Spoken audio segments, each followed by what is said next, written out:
Just getting herself sorted.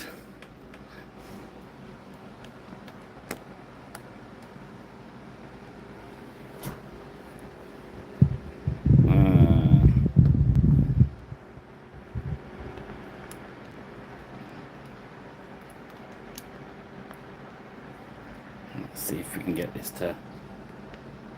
Oh yeah. Sorry about that, guys. You've done a bit of a barrel roll there.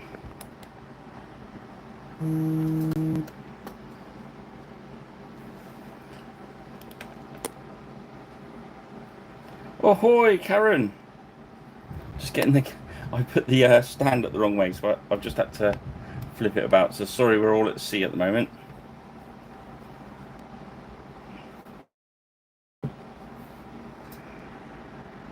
Let's just zoom a little bit.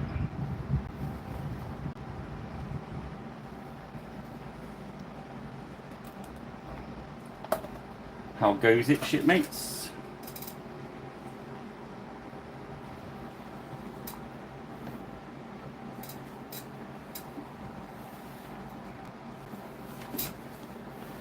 Hope all is well with you guys.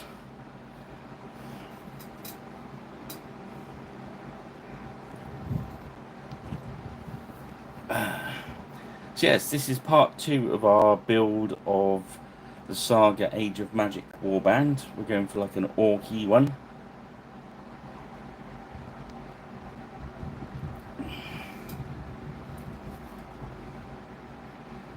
Yeah, it's a bit... I think the fan is catching the camera, so I might have to move it. Yep. Let's switch that one on. Let's be brave, switch that one off. We were a 2-fan system for a little while, but it was causing too much turbulence.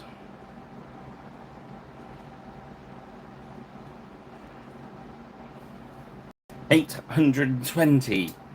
That's a big number, Karen. So it's hotter. Are you in the sun? I'm not saying it's hot in here, but a couple of hobbits just went past and asked, "Is this where we get rid of the ring?"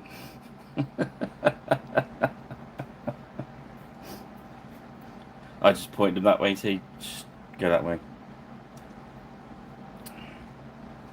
Bless.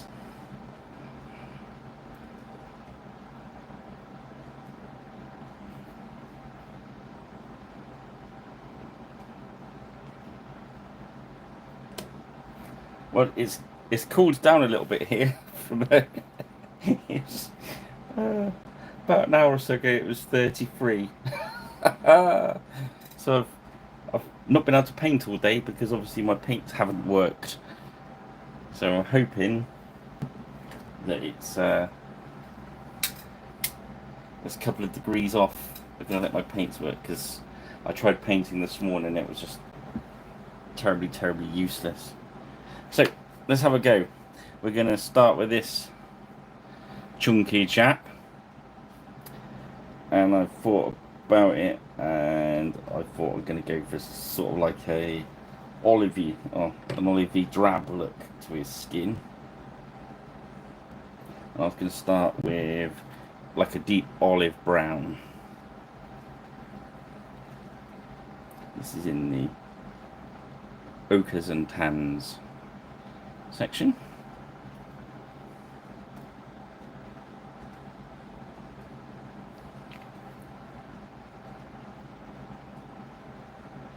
Yeah, it's been hit at the moment. I've been commissioning like mad, mate. It's just crazy. So I've got bits and pieces everywhere. Yeah, it's due a tidy up. I'm sorry, Karen. I will try harder. Yeah, just that. Got most of the commissions done this week. There's a couple on the shelf still.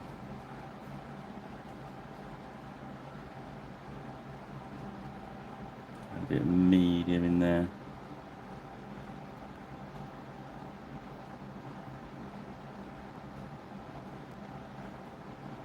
But yes, So we've been what have we been painting this week? Oh, first of all, this guy. Yeah, this is the one of the trolls from the Ragnarok range. From sent to me by Gripping Beast. Well, I went to Beast Towers and whipped it. Nice.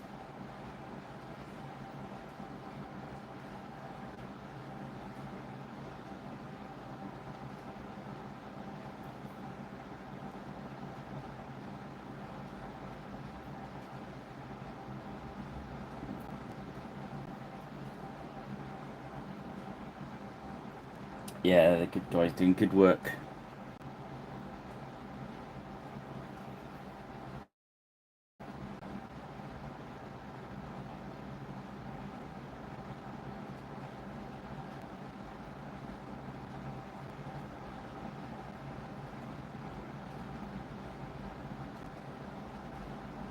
There we go. Just that's drying very quickly.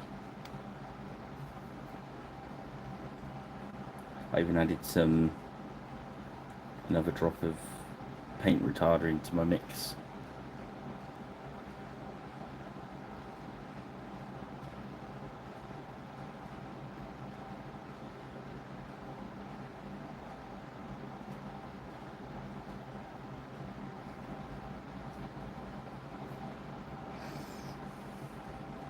Yeah, they do some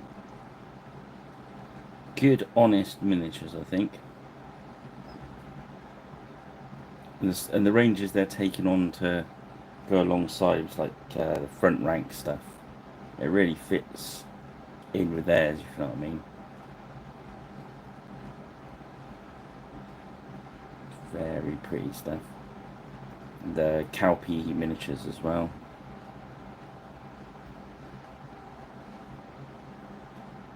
I've not had the 15mm stuff yet. That's the Lurkio range of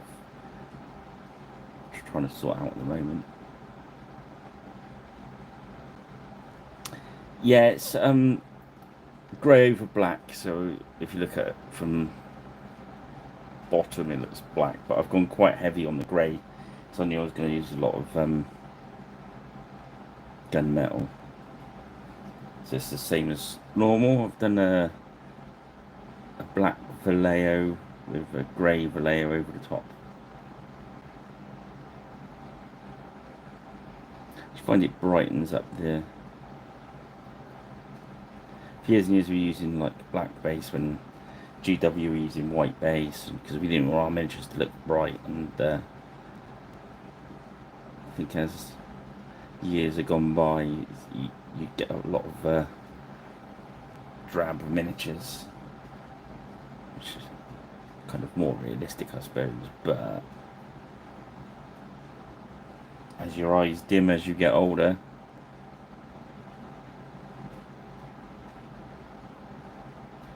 supposed to have something that catches your eye.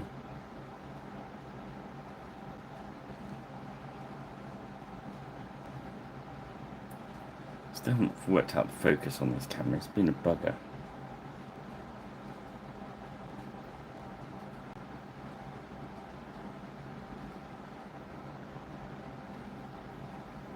My old phone, I set it up and that was it. It stayed in focus.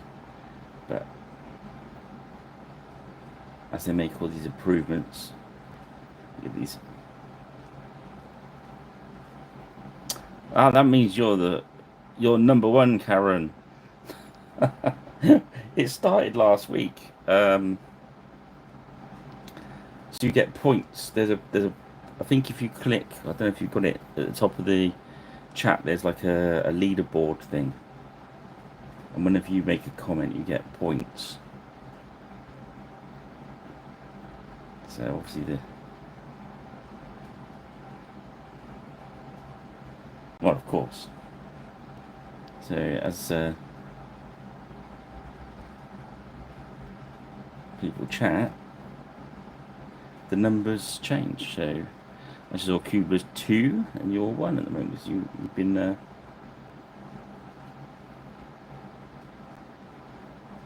you are the queen of chat.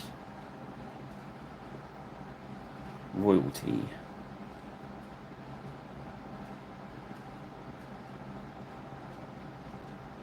I mean, Rich was last week, and he tried to. Oh yeah, it's true. Very purple. The most regal of all colours.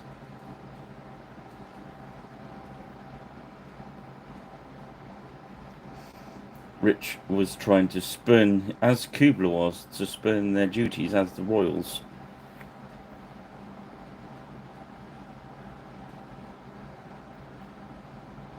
I'll try and keep the miniature there. It seems to want to focus there, so I'm going to have to balance my hand in midair. Nice.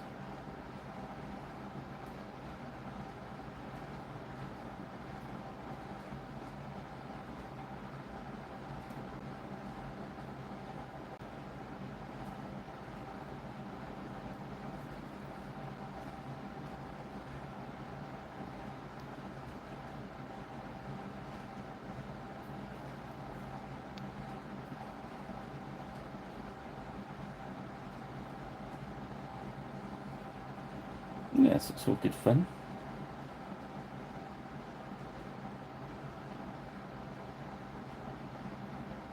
I managed to get ahead on the commissions at the start of the week, which is good. And then as the temperature's risen, the painting's got less and less and less and less.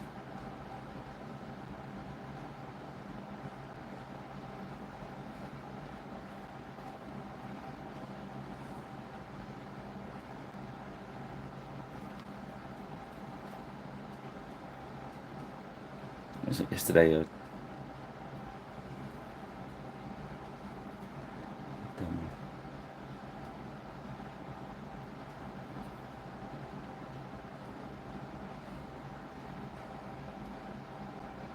Thank you. Yeah, they've gone off to the happy owner.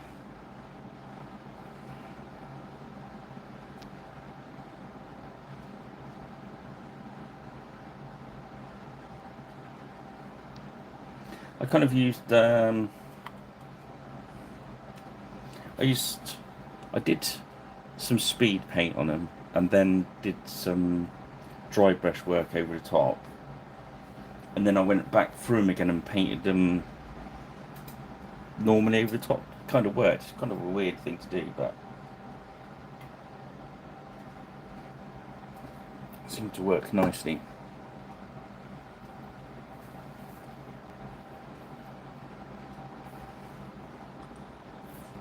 Okay, so that's his base colour of his flesh on. I don't think I'm going to be able to squeeze purple into this one, Karen. I just don't. We could have a purple pouch, I suppose. Ooh, it's not very trolley colour though, really, is it? It might actually be an insult to purple to put on trolls.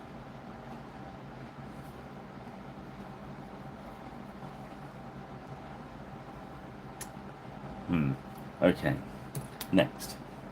This will be fun. We're going to hit the old gunmetal up.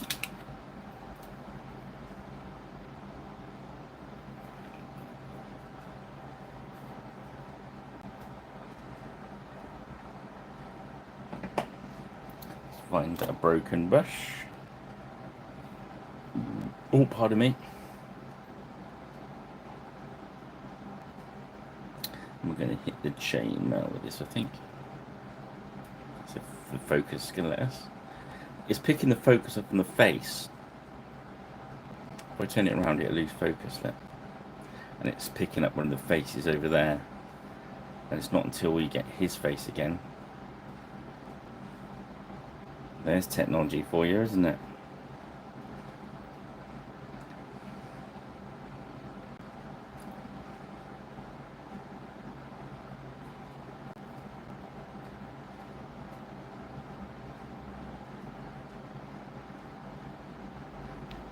Haha, just worked out where I can put some purple. Fear not, Karen. Your Majesty.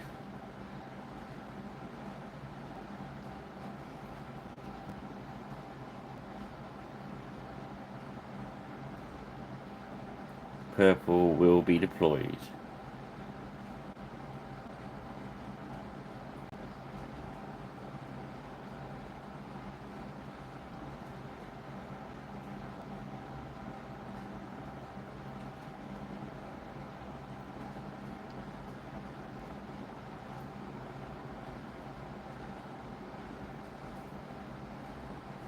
Yeah, so we had wargs this week. In that same order, I think there was some Corsairs and some Haradrim. It's all for Middle Earth strategy battle games. And then we did the Hobbits and Goblins for Harefoot Jousting, which are great little miniatures. Come on, focus what you're doing.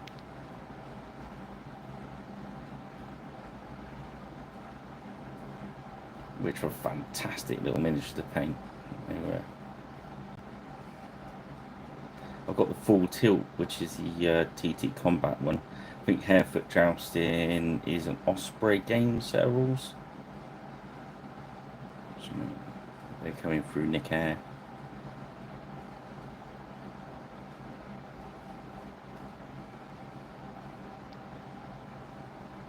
I think it's more of like a. I think that's more of like a tournament than pure for-long jousting, whereas TT combat game is very much like similar to the old GW full tilt. I think it's called half tilt.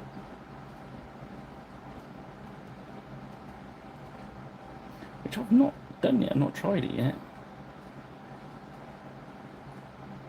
Done their wrestling game, what's it called? I don't know what the wrestling game's called now. It's very good fun.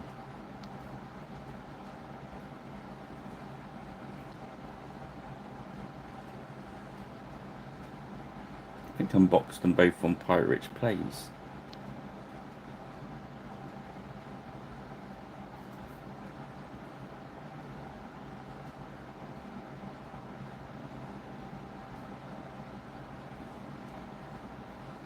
Yes, that's good.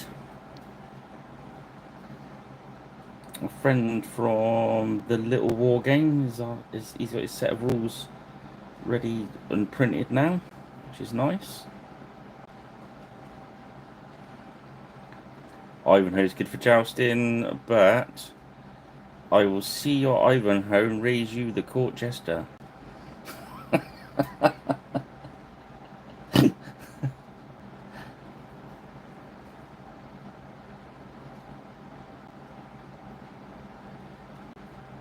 Although I didn't think the Keith Ledger film was bad for jousting as well. Not as obviously good as Ivanhoe, but it's interesting.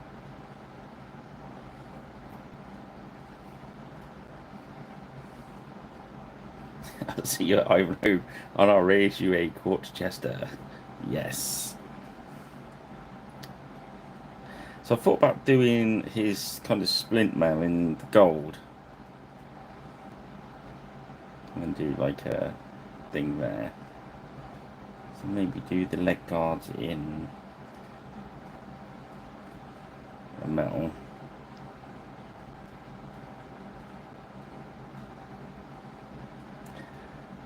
Yeah, the only thing that sort of irks a bit is when they try and make it like modern it up. The guy that plays the bard character was absolutely phenomenal.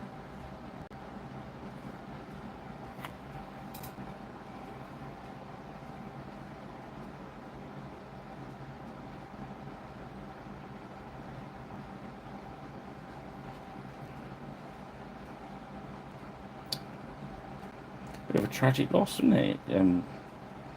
Heath Ledger.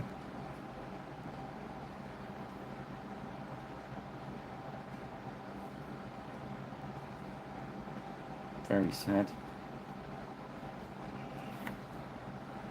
Oh, stop with the focus already. Evening, how are we doing?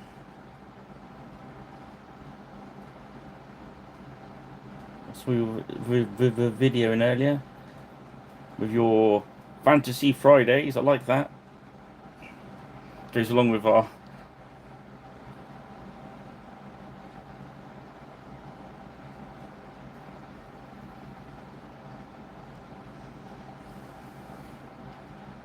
I don't know what's up with my camera tonight. It doesn't want to stay.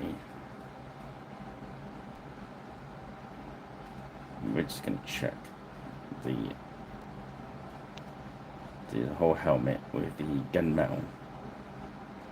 Then I'll change it as we go along. We'll add some leather into it and stuff, just to make it look a bit more interesting. 40m's got his channel going again on YouTube. Beep beep people. Don't forget to drop by and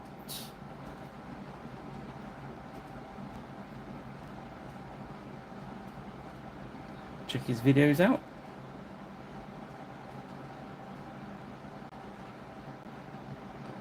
Want another friendly face and a fellow gamer.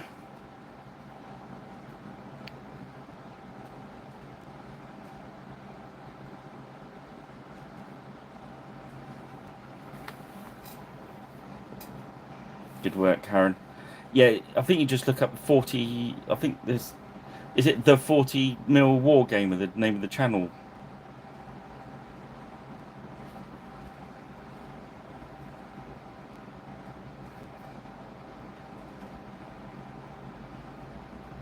I believe he's in the chat. We can ask him. Yeah, so if you're watching this and you want to help another gamer out, if you look up the 40mm War Gamer, and you'll find our friend, and you can watch his videos and join him, or doing all sorts of videos. He'll explain it better if you see his videos than I ever can.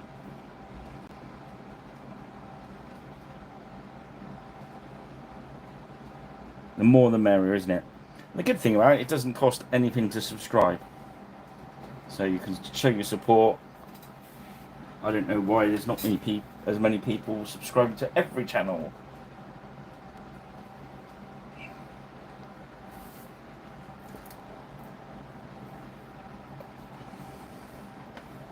If people can put the effort into making videos to entertain us, I think we should support them.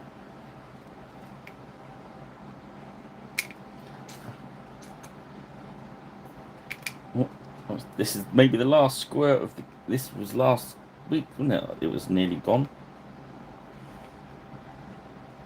Oh, there was a little bit hiding in there. The bearing drops into the thing and stops the last little bit going out, so you've got sort of. So we're going greedy gold now. Before we do that, we are going to grab. If you haven't got the military shade, use the green, but the military shade's a little bit darker. And where we're using the olive,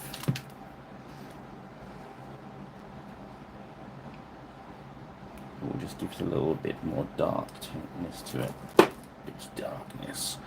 A big grubby troll. Yeah, well, so we started this last week. If you just joined us. We started to work on a 40 mil. That's because I'm just reading the screen. I'm like Ron Burgundy, and I'll read anything that's written on the screen. Don't try that, guys. No, so last week we started on a Age of Magic for Saga, like Orc warband, like a horde one. And we painted the first 4 rooks for the half guard. Now the monsters work a little bit differently in Age of Magic. You kind of get 2 bigger guys and that, so I've got to go over the warband and work out what I want in it. Hopefully I've done that before next week. But your base troops are the same as in ordinary Saga. but you use more point. You have, instead of being like a 4-point starter and sort of 6-point ordinary game, you really need 8 points in um, Age of Magic. Again, you can still start with 4 if you want to. It's just gonna have more fun with 8, 6 to 8. As you see for this, green's nice and dark. It's drying so quick that I can almost go around a second time with it.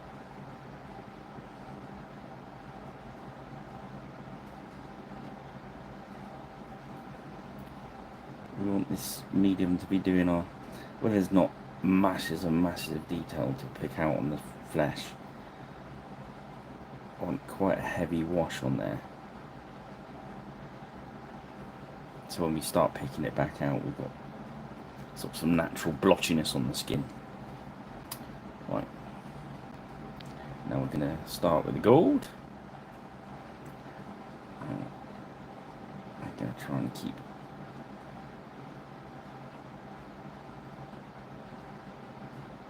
betwixt. That's a good word, isn't it? I'm going to stay betwixt the lines. I don't think that's an even appropriate word, but I'm going to use it because I like it. Betwixt.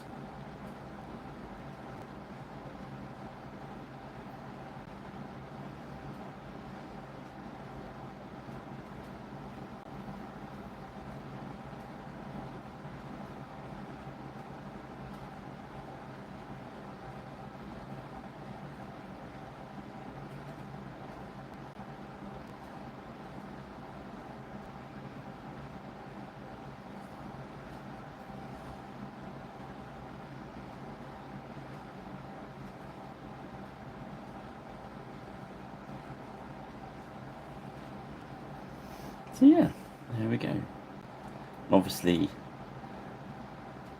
this gold is very bright. And then what we'll do is the bits in between we're going to paint up as kind of like a red, kind of leathery look to them.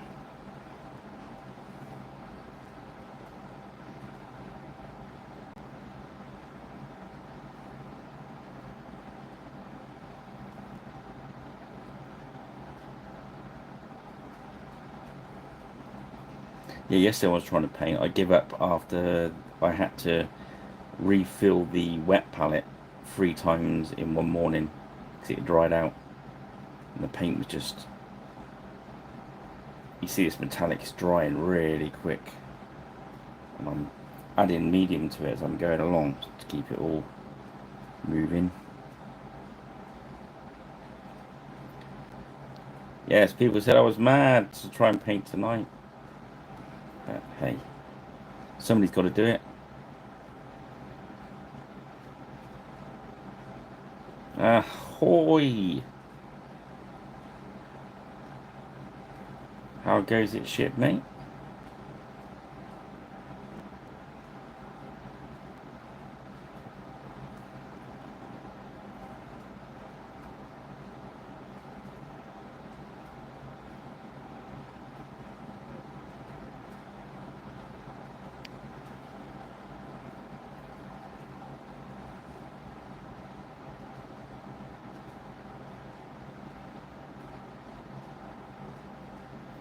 I'm just trying to keep it. And there we go, back in focus. Sorry guys if I go out of focus. Still haven't worked that problem out.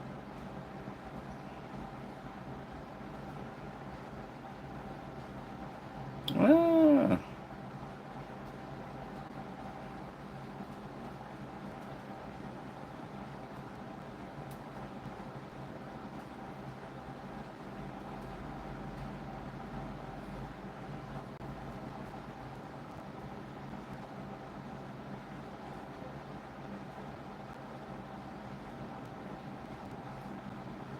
Your friend from the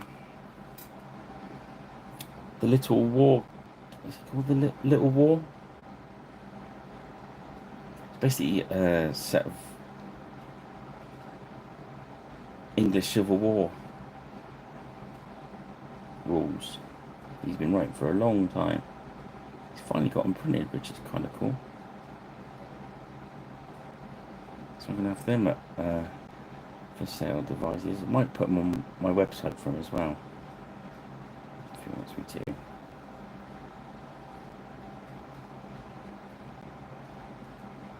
We shall see. He might not want to.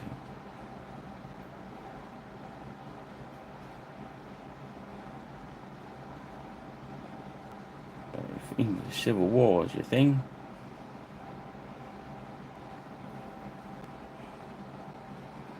Steve knows his biz. Used to be in the sealed knot and all that lot, so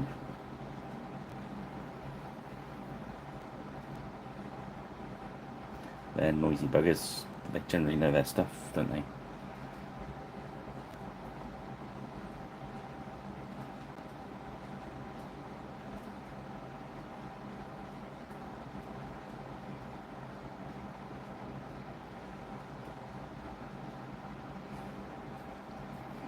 Again, as a troll, he looks a little bit bright at the moment. God, what is up with this focus tonight, man?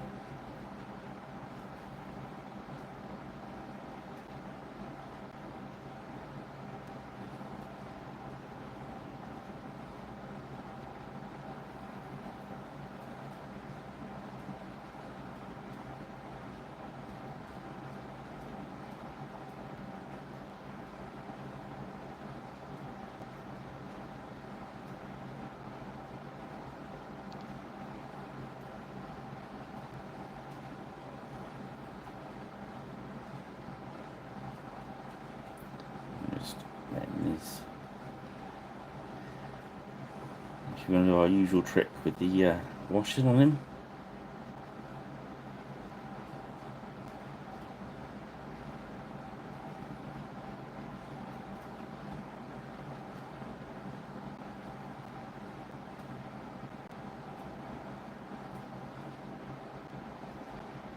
Which now it's sitting into the details because I've had to use a little bit more medium than I usually do, so they're a little bit runnier.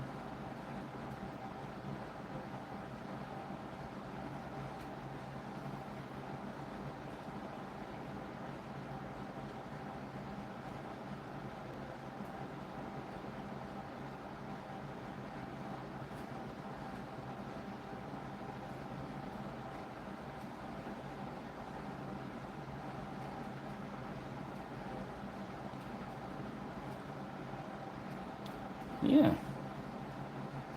So I'm hoping next weekend's the Devices show.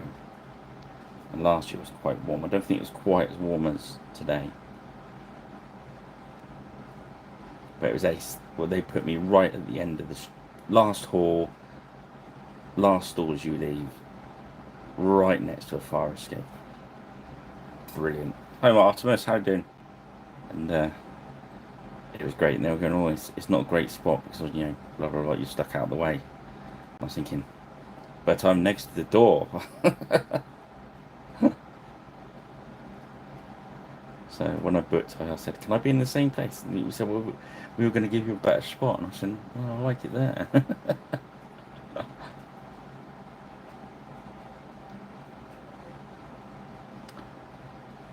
Yeah. One thing I did spot about his foot, I know it doesn't really make much difference, is on this right foot, he's got very long toes, and he's sculpted toes on the back, which is a bit strange. It makes his foot look a bit flippery. I mean, if I was fussy, I would have put a file across that and just filed them out. But I don't think it doesn't really change the miniature anyway, so.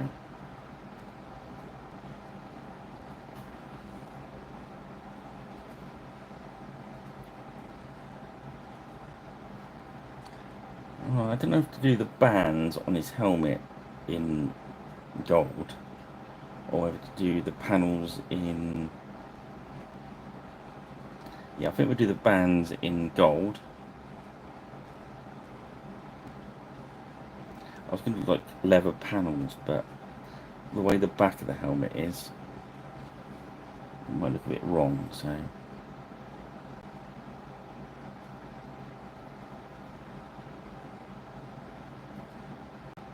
And at the moment, obviously where he's very shiny, he looks like he's the king of trolls. But he's not. I can't remember what, they've all got different names, I can't remember the name of this one.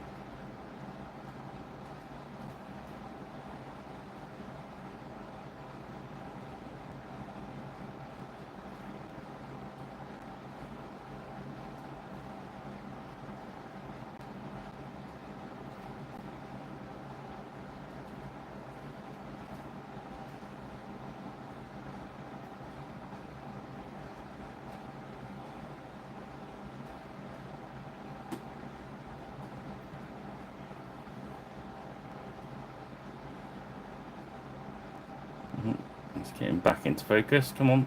There we go.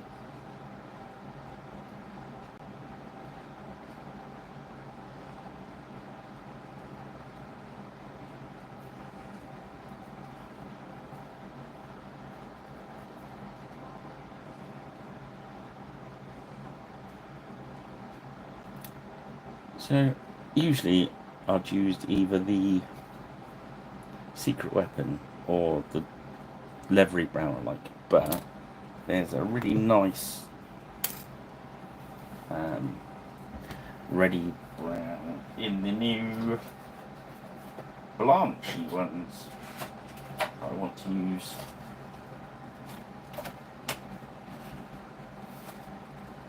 If I can find it. Yes, there we go. It's one down in the ready brown from the 6. It's a black reddish brown, banshee brown. So this one goes. Is that those? No. It's after. Yeah, so it's one deeper than the oak brown. So if you haven't got that set, go for oak brown, maybe.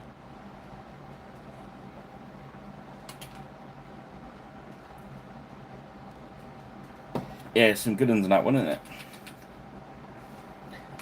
I thought Rich is gonna love these.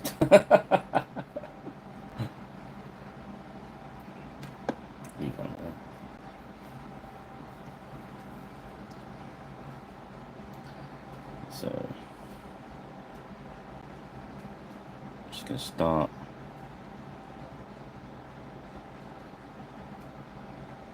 edging these.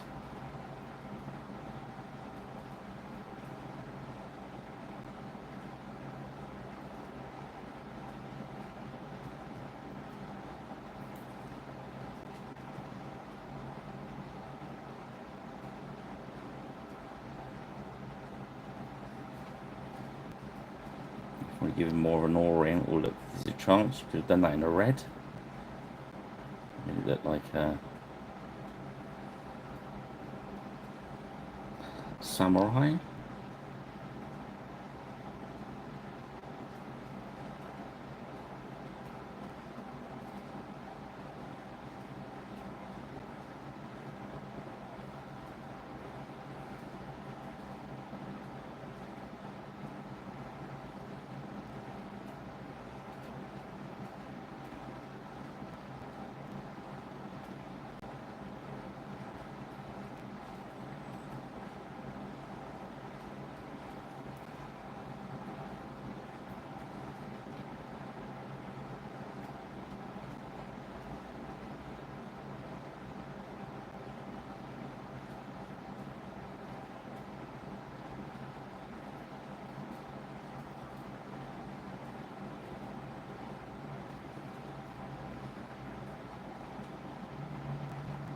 The edge there, and there's like a second edge underneath there, so I leave that in a different colour.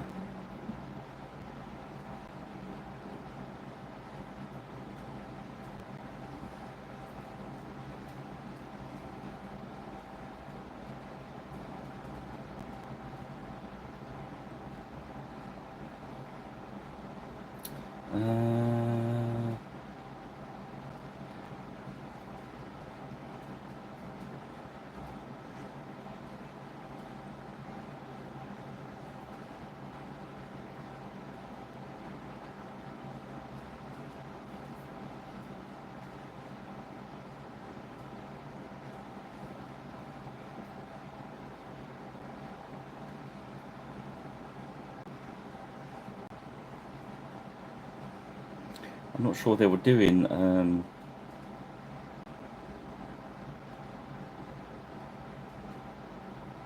that, because they didn't do all the last range, did they? They in the main range.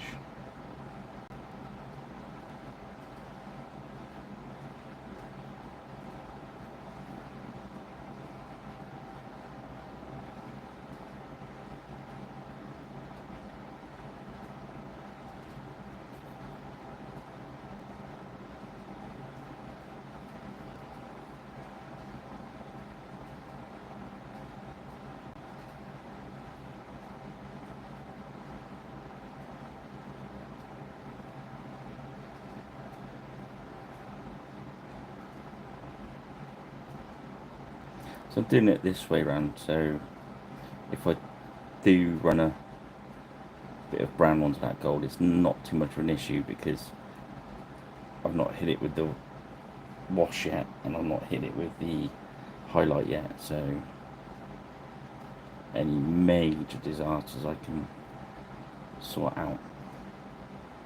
So I'm having to run the paint a little bit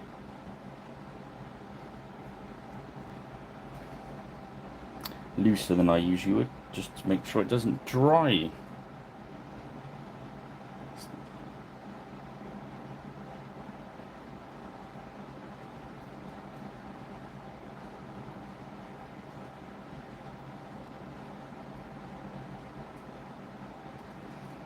It's been a bit of a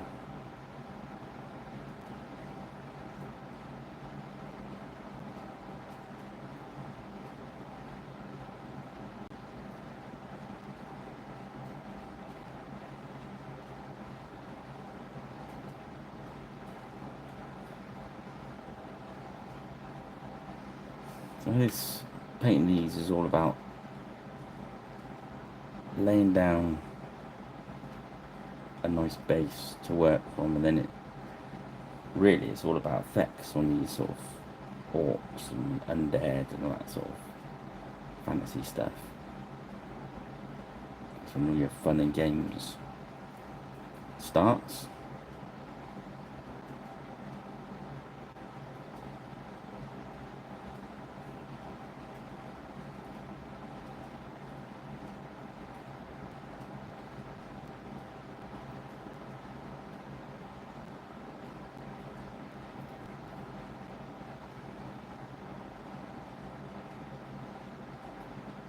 It's about like the same leathery bits. I'm going to highlight it all with the same colours.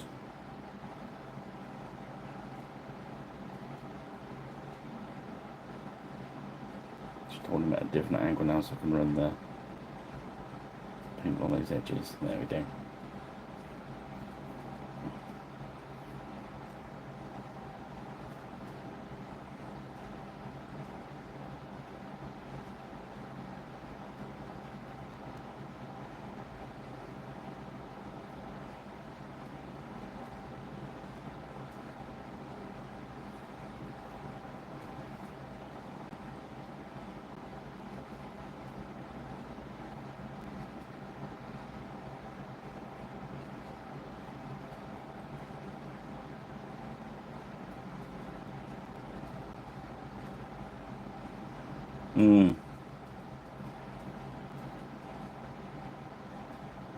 Yeah, there's quite a few of them, isn't there? To say the least.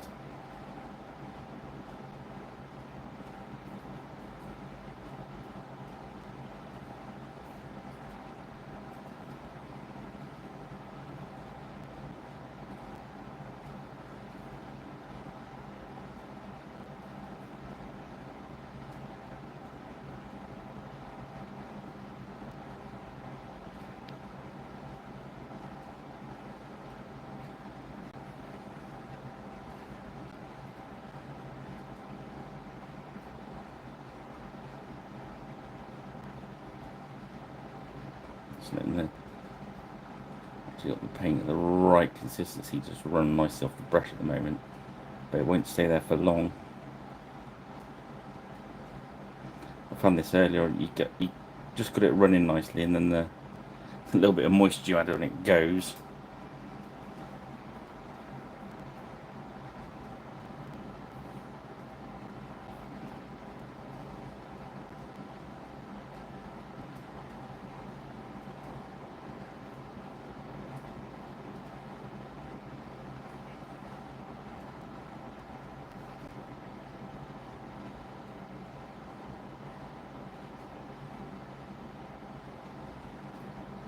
let a little bit more paint than usual sit in my brush.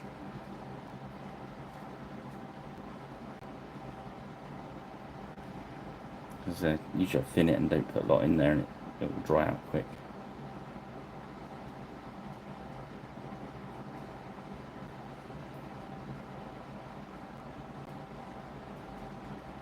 Ahoy! How's it going, Landy?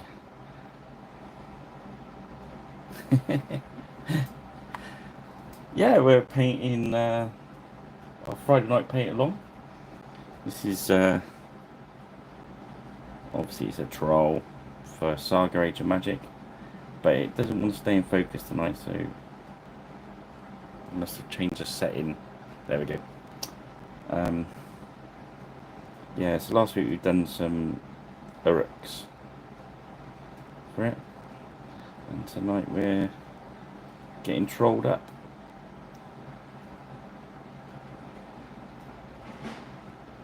But welcome.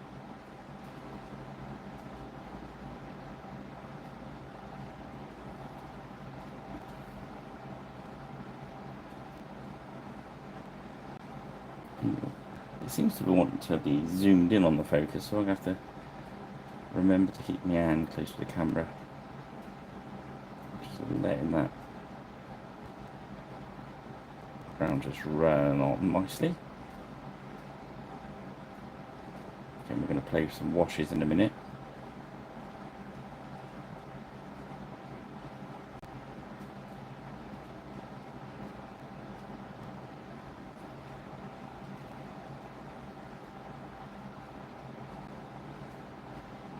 Yeah, we try and get on. Well, I try and get on every Friday for a paint along. It's mainly Griffin Beast stuff. They support the channel, which is very nice of them. Of course, a nice, friendly chat room, which is nice.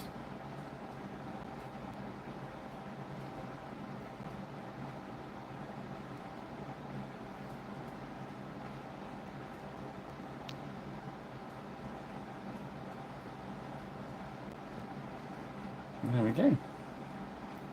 Feel free to comment or ask questions and stuff.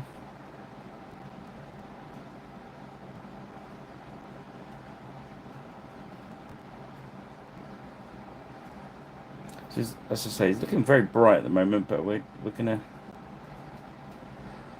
turn him down in a sec as the washes go on, so we can start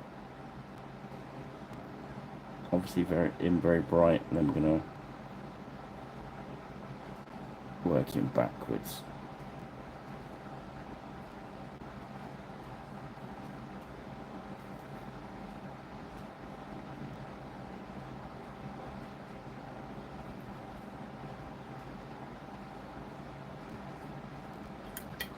So first of our wash is going to go on now. We put a black wash on, so this is mainly dark tone mixed with medium to make it a bit weaker. I just stick it in this old Nol little pot. Or you can use Nol.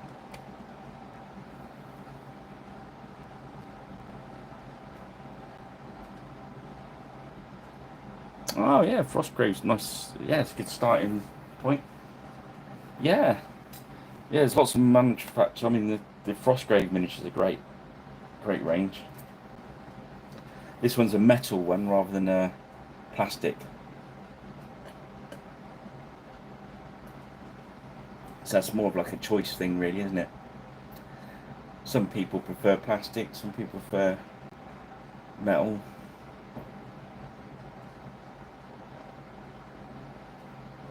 So I'm just catching a quick drink, guys. Keep the fluids going on. Let's see if I can grab the ones we did last week. So last week, because this is for that was how the Uruks turned out, so give you some idea. The Uruks are quite an ordinary human size one to grab. Not really. not off the top hand. Oh, pardon me. Yeah, these are they? I think they're £10 at Gripping Beasties. Only £10 each. But say they're metal and they are quite weighty. But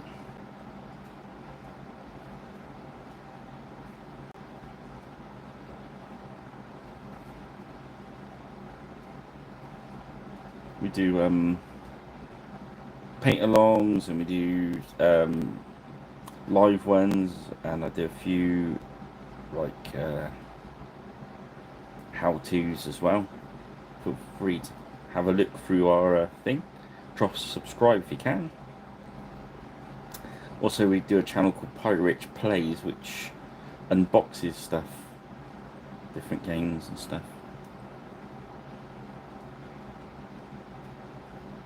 Right.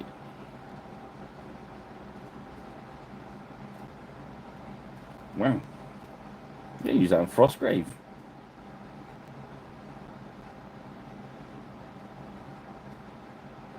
Or sell it and buy stuff for Frostgrave. Mordheim stuff sells well now. And certainly some of the 40k stuff is worth a bit. I'm one for painting it though, you know what I mean?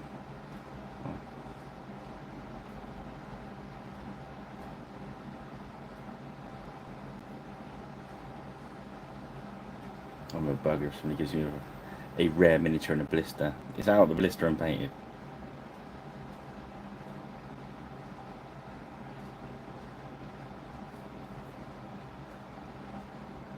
I got some I painted some plastic elf riders the other day. There we go. That sort of stuff. I think there's about 5 of those painted. Yeah, 5 of those.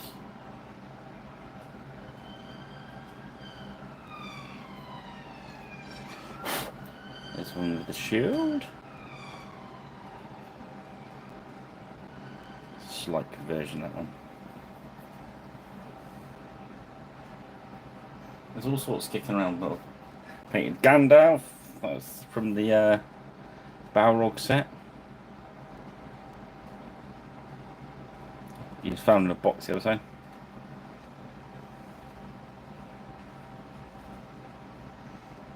Yeah, I'm going to bring... I've got a whole army of them painted up. The metal ones as well.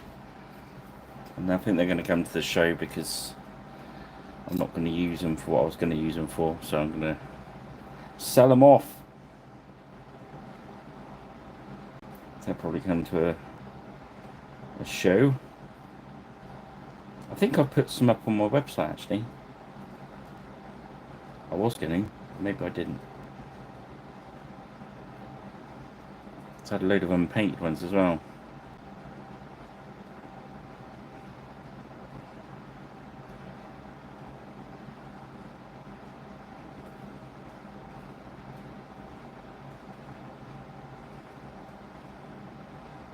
Yeah, so we're just hitting this black wash over the gunmetal silver. Just going to dull it down so we can then muck around with it.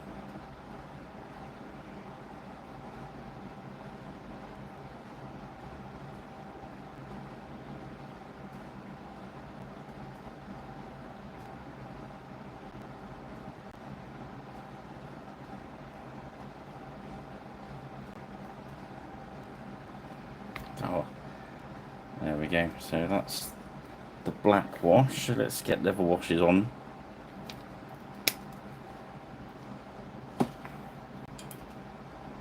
I think there's Andy, there's lots of different clubs in areas now. Unless you're right out in the sticks, there's generally new clubs popping up all the time. It seems to be a kind of good time to be a gamer. Right, this wash now, it says it's Reichland Flesh Shade, but it's actually got all different flesh shades in it, and the medium. If you're not sure what the medium is, it's similar to the lama medium, or it's very similar to that wash medium, or that sort of thing. But I just mix my own up. There's a little video on it somewhere on my channel. If you look up matte medium, I'll show you a cheaper alternative. You can make yourself some groovy watches. Getting back in focus. So now I'm just hitting the flesh wash. That's why I wanted to use that red leathery look. So I wasn't worried about this wash affecting it. And we're using our rubbishy brush. You should always use your rubbishy brushes for chainmail and doing washes and all that sort of stuff, because it takes the point out.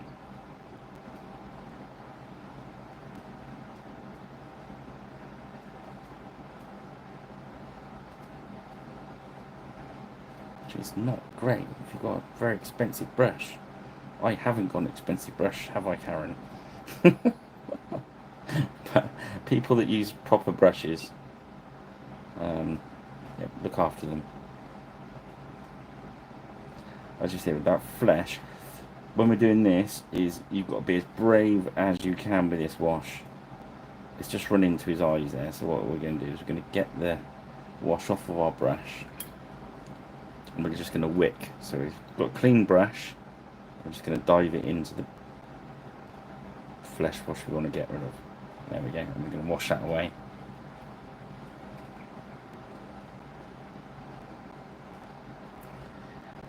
Because they were on special offer this week, Karen, my brushes have gone down to 27p each. Yes.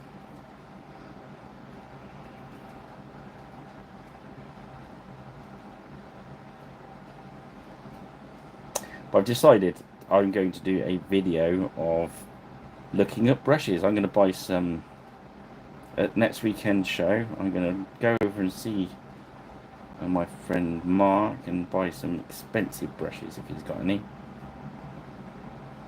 And I'm going to paint 3 miniatures or something. Well, I'll get the same miniature and do it with an expensive brush, and then let's rate these brushes up. I do get asked all the time.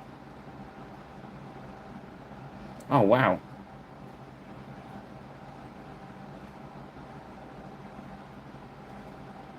I bet they are. Blimey.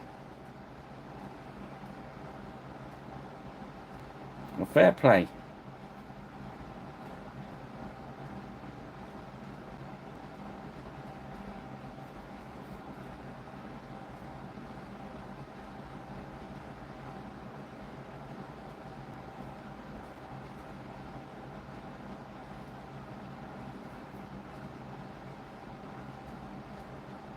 So as you see,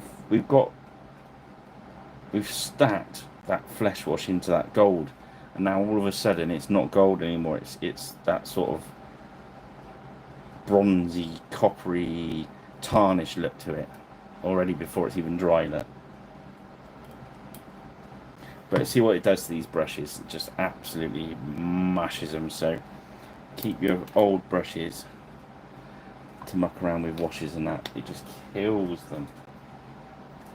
And if you do any dry brushing, it does as well. Right, next we shall go back to, oh, let's do this is grab bag. Now the two ideas I had, Karen, because I know I got to use purple, is he could either have a purple grab bag, or he could have a purple. I'm going to give him a purple grab bag. He's going to be the funkiest troll ever. We're going to go with Diabolic Plum. Because those of you who don't know, Karen likes purple, so whenever she turns up, I have to paint purple, which is a bit of a challenge if you're doing a lot of historical stuff.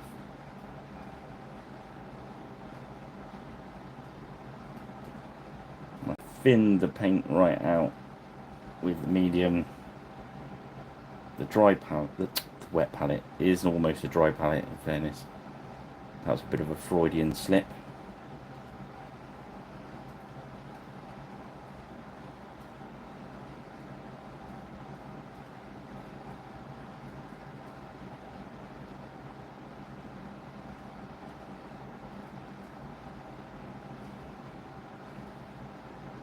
I was going to do this brown, but I thought, no, it could be one of those troll things where he's, at some point, he's found himself a purple bag. And that's that. It's his favourite bag. And who's going to tell him not to wear a purple bag if he wants one? So next, we've got to look at these thing. I'm thinking a nice blue will go well with that purple, won't it? If you go for a nice dark deep ocean blue, we can build that to a different colour.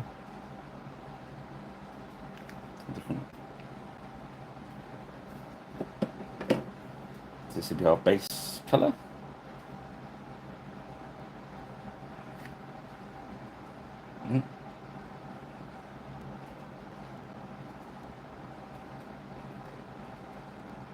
So next Friday, I shan't be at my painting desk.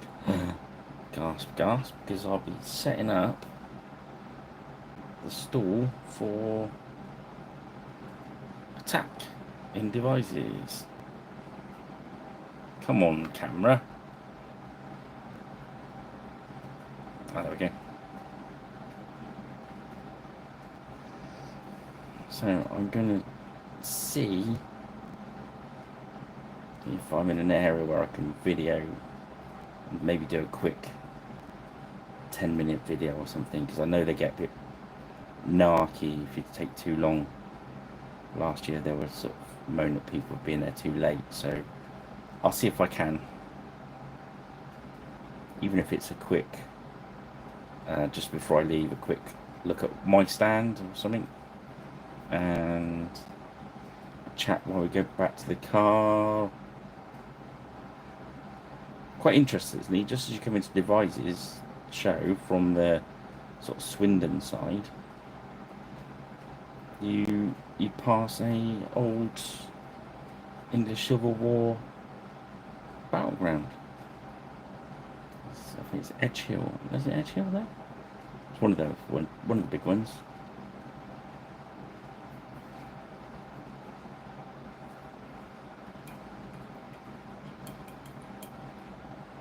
And so we don't interfere with that, we're going to start with a deserty. Or no, we won't, because we're going to think about that, because we're going to muck around with the ochres, aren't we? So next we're going to go for prairie ochre. This is going to be a highlight for his skin. Because we started with taupe, tundra taupe.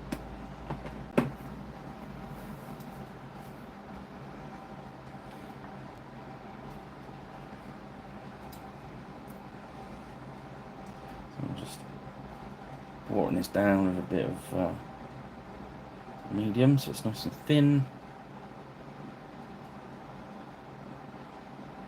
Start picking out some of the highlights of the flesh. So what I'm looking to do, I'm looking to get him into focus. So on his calf there, I don't want to go right up underneath that leather. I don't want to go right up underneath because it's all shadowy in there. So it's just the high part of his calf. His heel's going to get a bit of light.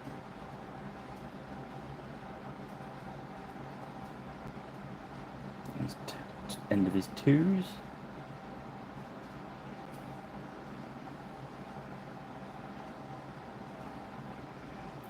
Back of his heel there is going to catch a bit of light.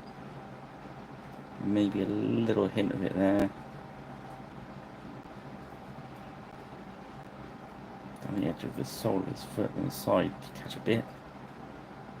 I'll do a little bit on the front, even though it wouldn't truly catch red light. But we're going to do a little bit in there.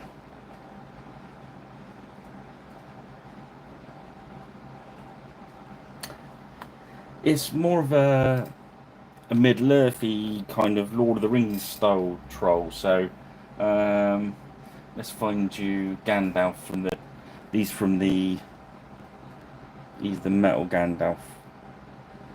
So you can see he's sort of a more realistic sized troll than the Games Workshop ones. He's not massive like that. Got a ruler here. Always have a ruler. Oh, just under my keyboard. Hang on. There we go. So centimeters wide to the top of his hand there. From the base, he's about 5 centimeters, isn't he? Or if you want that in old English money, he's about just over 2 inches tall. Yes, he's not. I haven't got any of the ones out. They're in their boxes.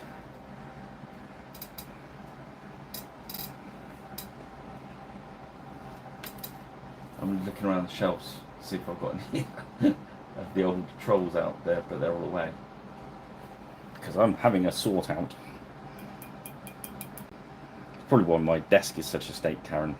That's my excuse and I'm sticking to it.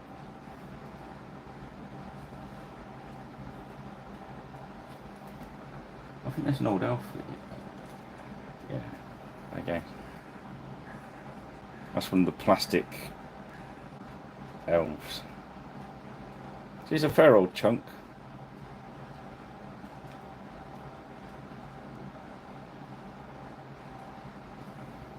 I'd say not massive. Okay, so on his face, well, a little bit is across his chin, on his bottom lip, just on his cheeks there. And get his nose over the gap there. Bit more medium.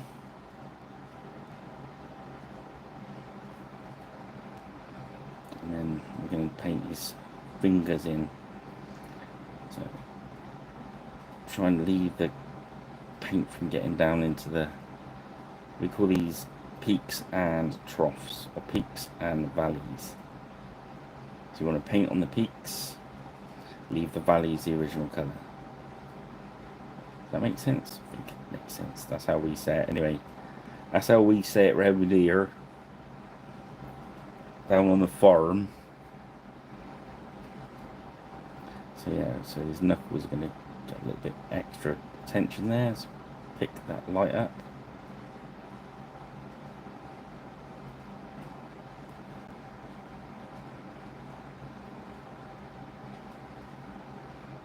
Get down the back of his hand there.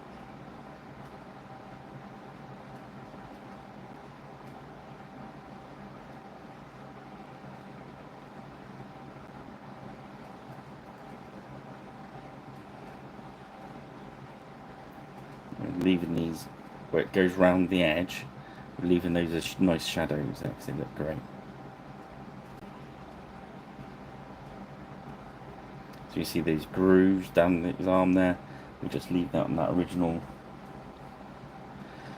original colour. So that muscle there we want to pick out. We're going to stay in between those edges, so we don't want to go into that groove there. We don't want to go up to the chainmail. We don't want to go past sort of halfway around his arm. So we want his arm to stay nice and dark underneath.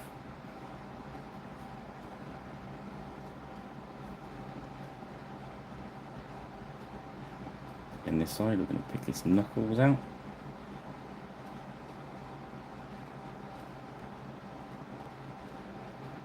Okay, strengthen some of the other one. As you work around, if you think, oh, I need that a little bit stronger, do it. Come on, focus, focus, focus. I can't believe this new intelligent focus is just being a right knob. I need to be able to switch it off. Like I did on my old camera. My old camera would put everything in focus here. So I knew I'd keep my hand in this area. And that was that.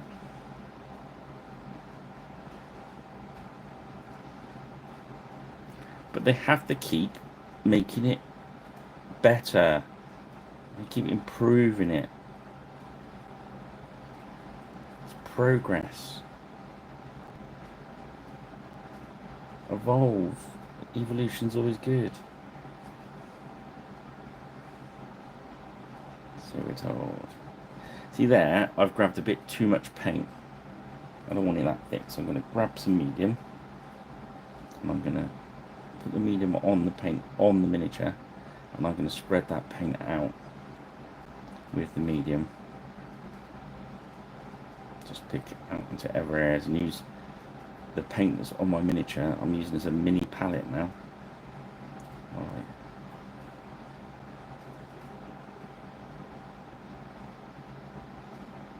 Because I can.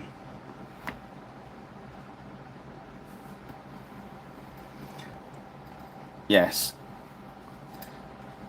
Yes, we don't want it to be too... Because if I don't... It's obviously cleverer than I am. Which is a bit of a problem, because it's making judgment calls for me.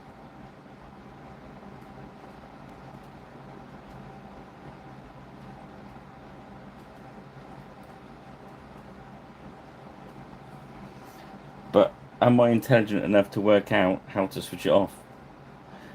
That's the problem with AI, isn't it? It's probably already sussed us all out. It's made a big list. I'm already on the expendable list, I should imagine. Okay, and we're going to go to desert yellow as our highlight.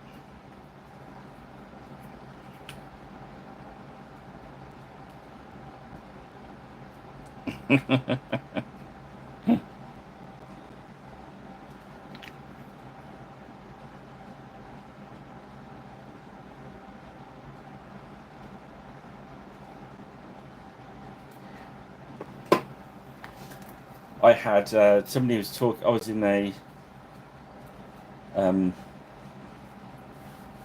in a Black Sabbath tribute band, and one of the members was saying how the later versions of the band were better because it was in evolution,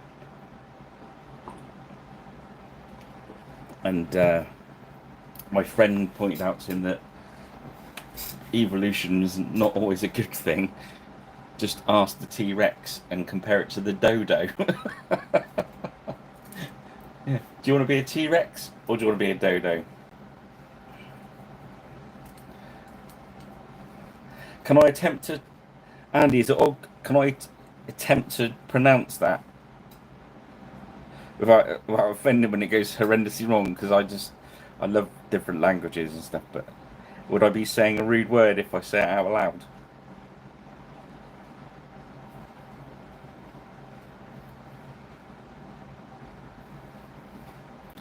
I'll wait until you answer before I attempt.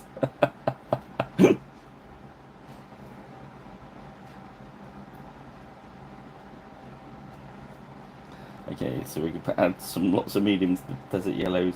This is going to be a very small amount of lighting.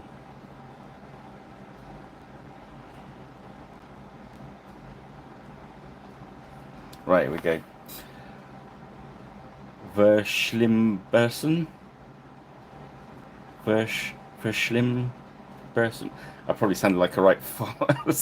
How terrible. Can I have a rating out of 10? You probably just screwed your face up. For, oh my god, what's he doing?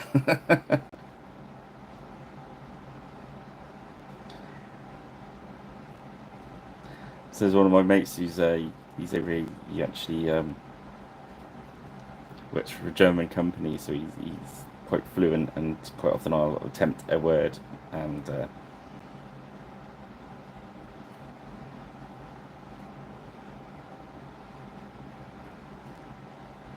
it's a good thing. We should always try and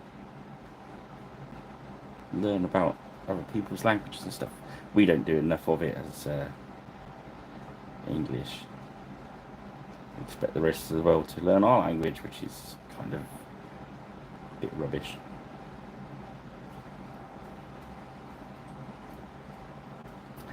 So let's go back to this highlighting. So this is a yellowy ochre now. We've gone up from green, and I'm just using this to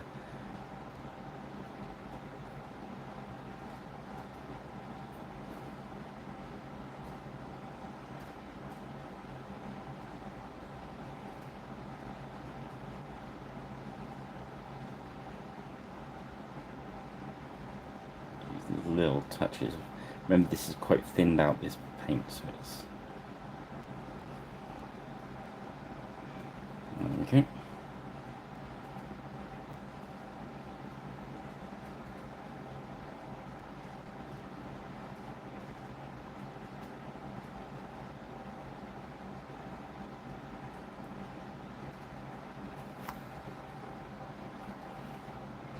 Again, we're looking for the very highest areas that are exposed into the light, so it's going to be the top of his knuckles are going to be the very lightest. As you see, I'm just doing little dots and moving away.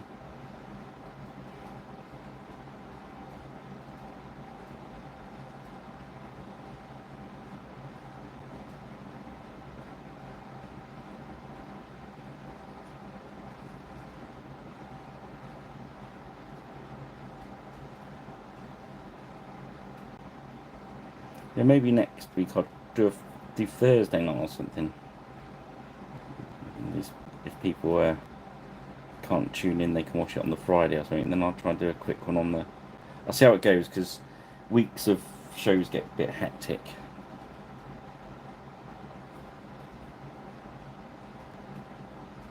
So I shall try. It's like I always try and go.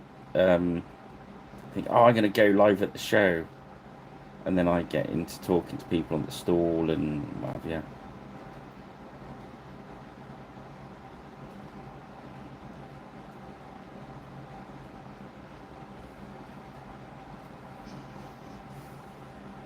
You know what I mean.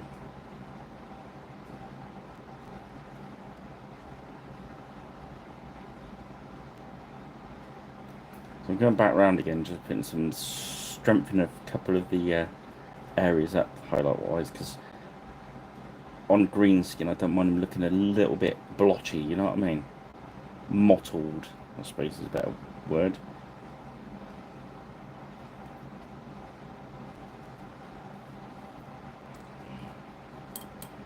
Okay, so next we're going to go to the next blue, which is not focusing at all, abyssal blue.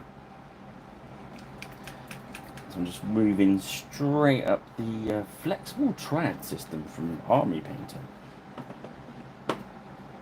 It's quite a big jump from this base blue, so again we're gonna just leave the original one in the valleys, and we're going for the peaks.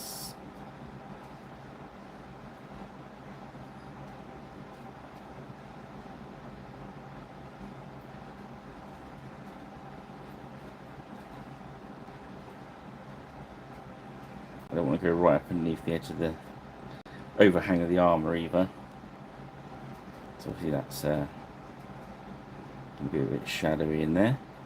So I'm going to start a little way away from the edge, work down the high bit, leave the bit in the shadow. Start across there. And that bottom edge, you can go quite heavy on the bottom edge.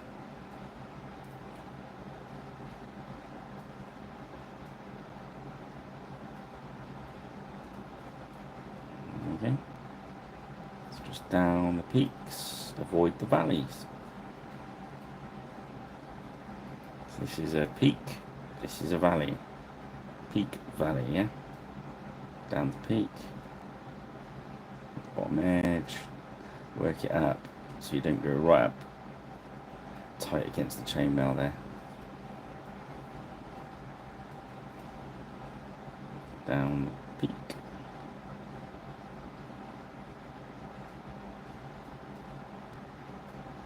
Work through all the way around. See, around this edge bit, you just want to edge around there, because obviously up under there is just too dark. And again, just strengthen along the edge a little bit.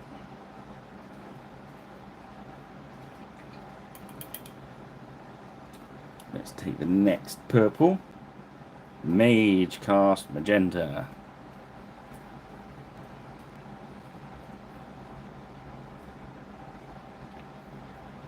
So we're an hour and 22 minutes in now. As you can see, we're quite a way into him. So again, we're going to water it down with medium, and we're going to stay on the high parts and leave the low parts. So as you see, there's some peaks and valleys. Peak. And that bit needs to be the brighter purple.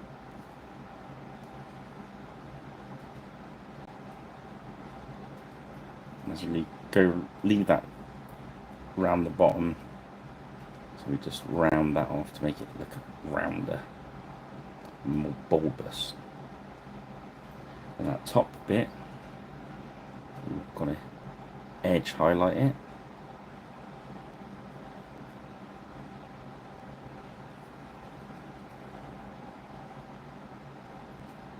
There we go.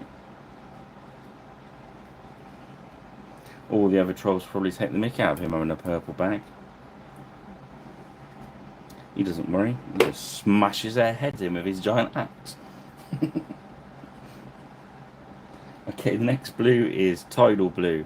This is going to be our top highlight, because it's only a little bit of cloth down the bottom.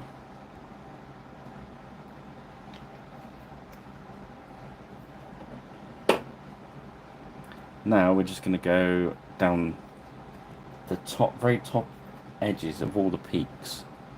So on the front here, look, we've got peak, valley.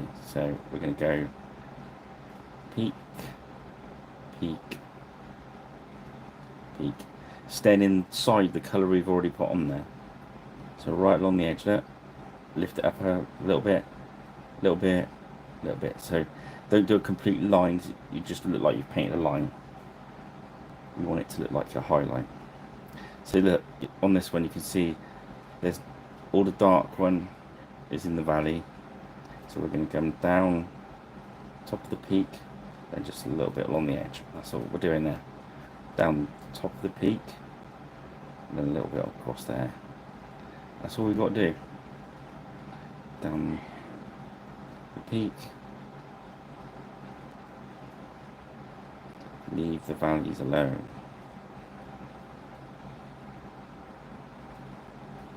Yes. Yeah. So this is our lightest highlight that we're going to do here.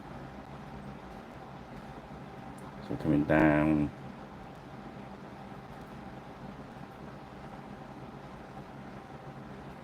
So that's where the light's going to catch on that material and make it look brighter. It's not actually going to be brighter, it's just going to look. So we can have a look across there. And you see the dark in the valley, the light in the peak. And let's do our highest purple, which is going to be Warlock Magenta. 3 different purples. Not bad, eh?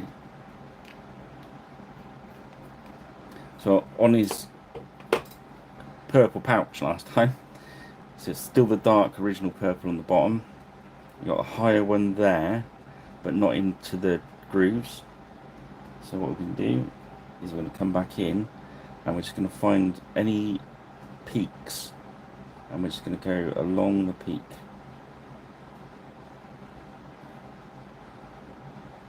If I overemphasize it a bit on there, you'll see what I'm doing. And we don't want to go round the bag at all. This is all these highlights are going to be on the top. and just a little bit on the right on the edge. Oh, there. I hope you can see that when it was drying.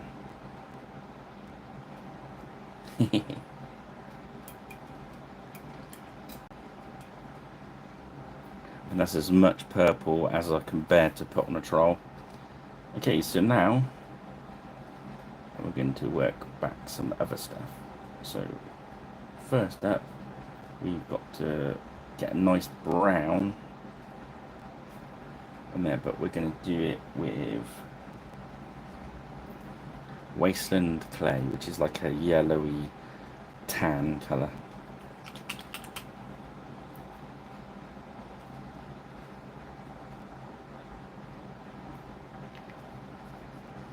Yeah, usually it shows up a lot better because I'm usually using a lot thinner paints, so you can almost see through them, but it's drying so quick in the heat.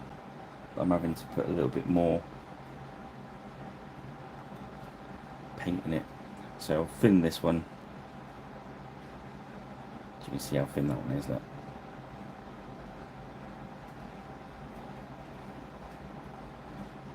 Oh, pardon me.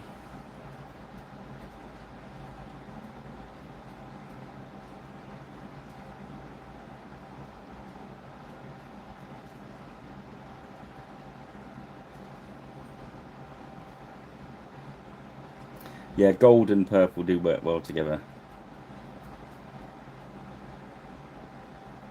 I think it's in our minds, isn't it, of that regal look.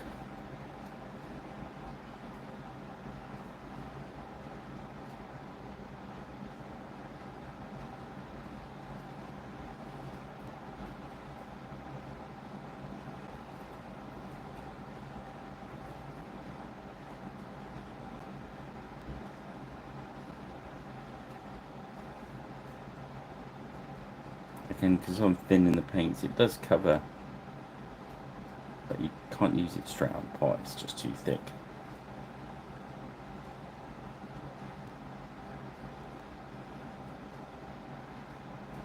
I'm off camera, sorry guys, I've got to hold this one at a funny angle.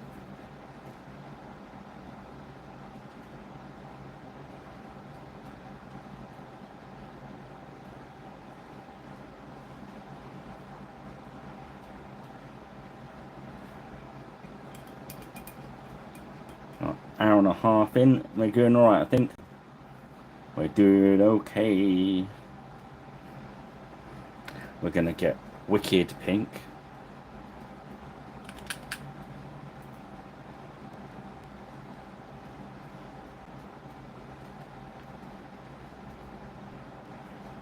I'm just gonna run that into his mouth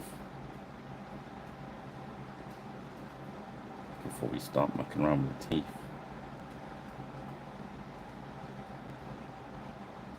If you're very brave, run it along the edge of the lip there, and run it. Try and catch that underneath the top lip. That's a bit easier when it's a bit cooler because you can have a thinner paint there. But I've left enough there that when I pick the teeth out, it's going to be fine. So now, let's start working on the armour. So first of all, the chainmail. We're going to highlight everything else, and then we're going to put the effects on at the end. You can do that in different orders to speed the process up, but we're going shining silver.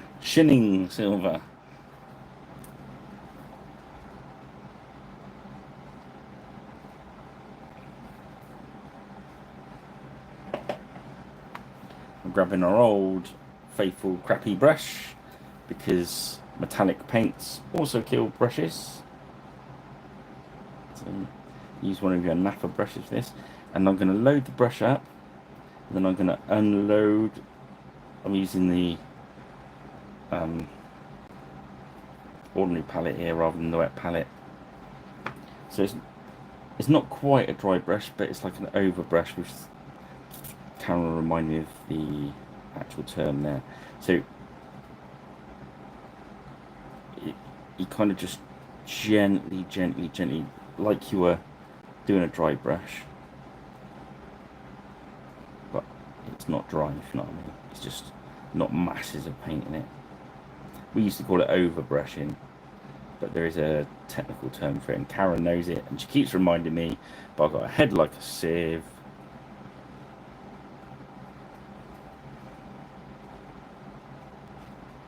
So yeah, just let the silver come across the top. So we're going to put some rust in this as well, yeah? Right, as we do the chainmail, I've not put any more silver in yet. We're just going to dab it around, get some area, move away. We're not looking to highlight the whole areas. We just want little areas that look bright. Yeah, you did, the other week you said that there's a proper artist's expression. I can't remember what it's called. I've been asleep since then. So yeah, so for instance, in that section there, I want a few little, there you go, look, 2 areas that I just highlighted, leaving the rest dull. Maybe the edge, look, just touch your brush on, move away, touch on, move away, touch on, move away. But there's not a lot of paint in the brush, and I also want it sort of looking like the metal's been scratched, because that's basically what's happening. Yeah, you did tell me the other, well, it was a couple of months ago now. Oh, bloody hell. I never remember it. I remember it about 2 o'clock in the morning. I'll wake up and go, it was blah, blah, blah. Yeah, so what I'm trying to achieve here is, A, get the thing back in focus. Ah, there we go. So on his axe head that has now gone back out of focus, I want the edge to be brighter. Oh, pain in the butt. I'm going to have to play around with this camera again.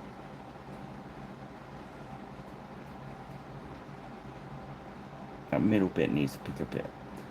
But as you see, I'm dotting it around. There's no uniform to it, so it makes it look shiny.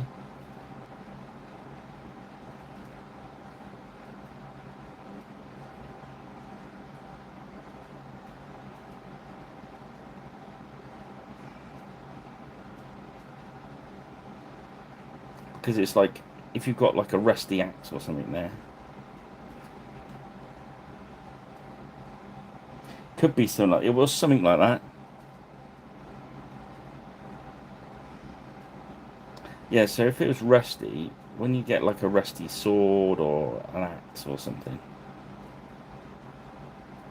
you get when there's rust about, there'll be certain areas that get scraped, where the rust gets scraped off, and that's going to be really shiny, but only little areas of it, and that's what look I'm trying to achieve at the moment. So I'll just keep working around until you can see some of the areas are shiny now, but it looks like it's been, it looks like the tarnish has been scraped off, you know what I mean? This one doesn't. these are very cheap, rubbishy brushes, and you don't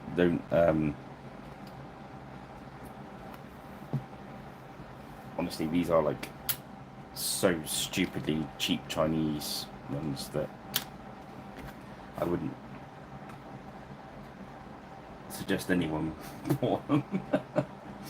But I like using the army paint ones as well, and they've got a nice like when I'm trying to do something a bit finer. Next we're going to get bright gold, but again these brushes are so cheap that if I get 1 or 2 miniatures painted with them, I can throw them in the bin, or I got a big pot over them there. I send them over to the local school, and the kids use them for glue. And but I have got some decent brushes, and I have to do. That's quite a good one. That's the War Games Kalinsky one. It's pretty good.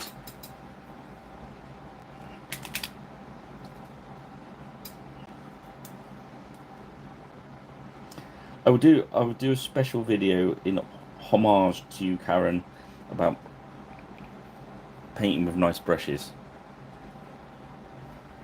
And people can make their own decisions. So that's what it's all about. I don't like saying this is right, this is right. I like saying this is what I'm doing. So we're going, this is the bright gold. So I'm going to go back and do kind of the same thing I've just done with the chainmail. So I'm just going to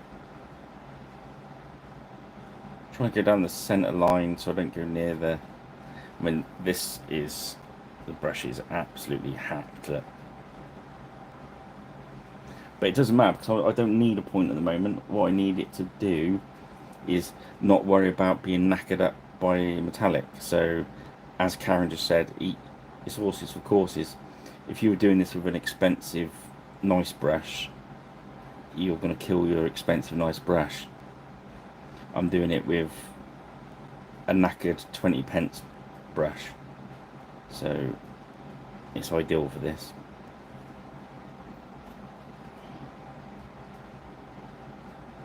But probably after this session, this one will go in the bin. It's not even going to be good for the kids to use to put glue on.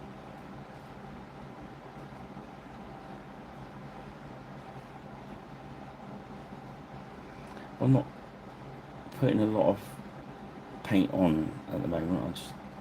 I load the brush up and take most of it back off. I'm using the edge there to sort of half dry brush, half over paint, just to make it shiny again. So I'm picking back, because you can see it's all gone dull from that shade we did earlier. So let's do it along the top of the axe, see if you can see there. So go right along the edge. I'm going to leave the rest dull.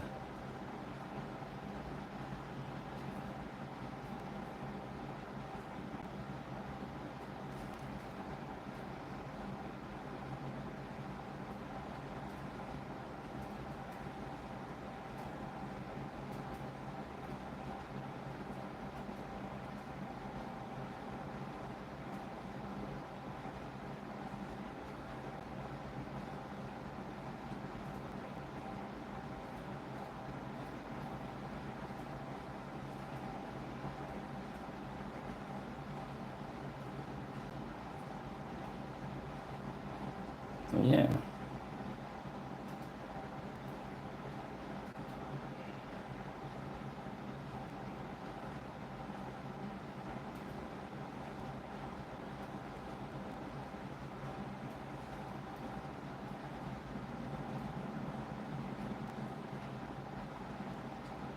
Just want a little bit.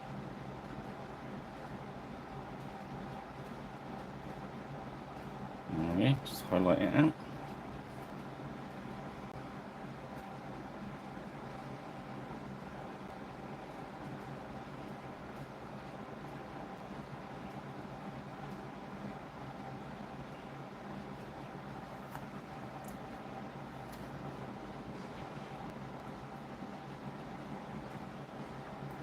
There's a little bit of belt there. I'm just going to put a little bit of gold across there as a buckle.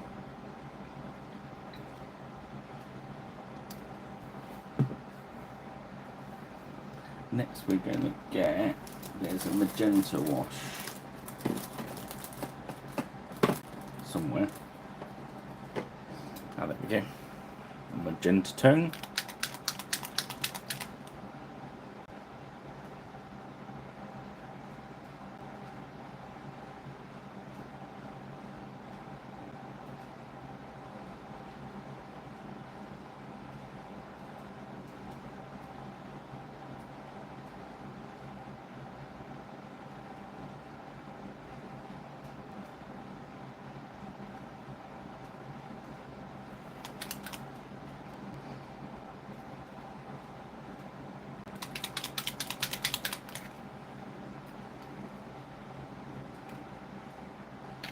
Okay. So that magenta, we're just going to drop some of that into his mouth.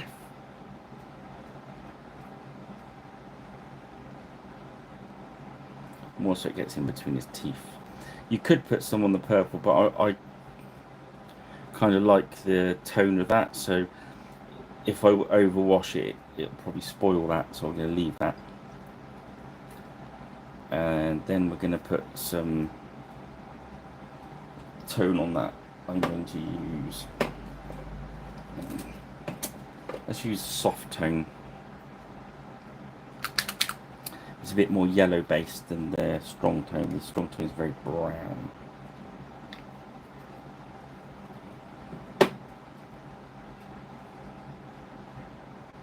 And put some of this on. This is all using the crappy brush.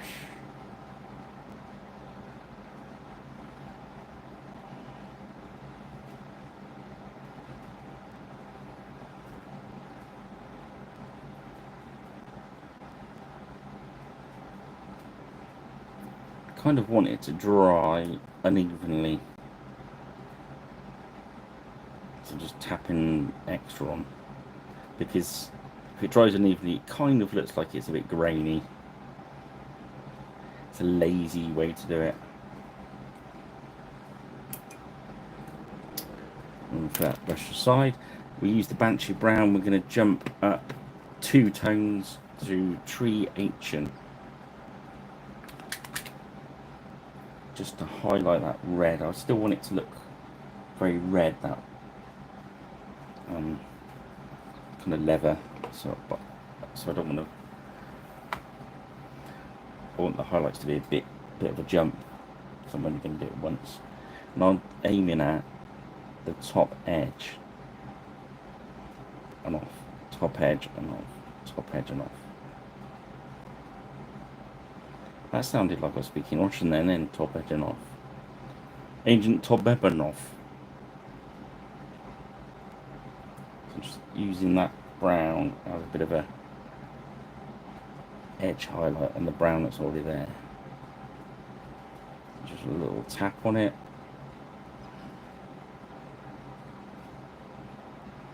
Any areas where I've got gold, I've got a bit of gold on the brown, I'm just going to drop this brown on there.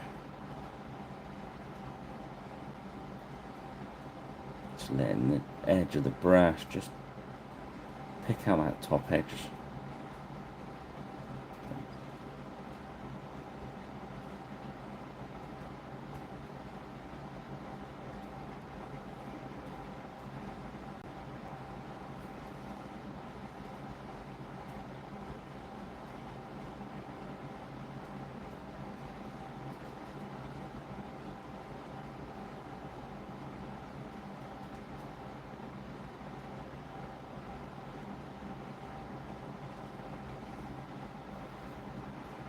Okay.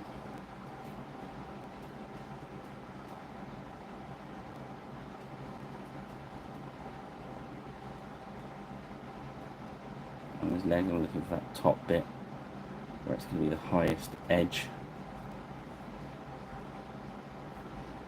Back of his legs, we're just going to touch a little bit in there, just a dot. So just top edge there.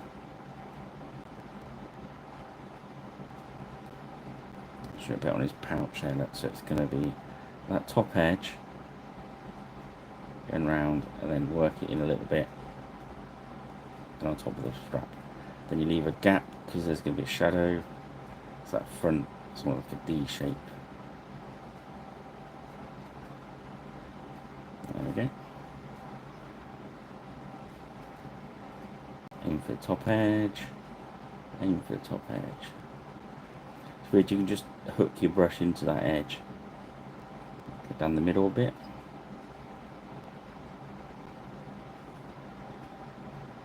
There's a good example. Look, there's a bit of gold on that brown there, so just paint your brown highlight over it.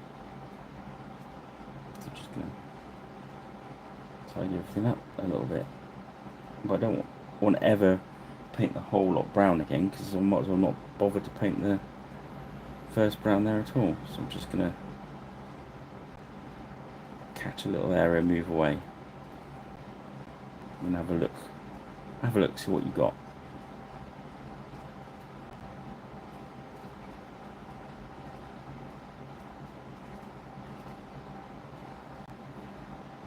bit of silver on his pouch there, so a bit of the brown, just have a little highlight on that. There we go.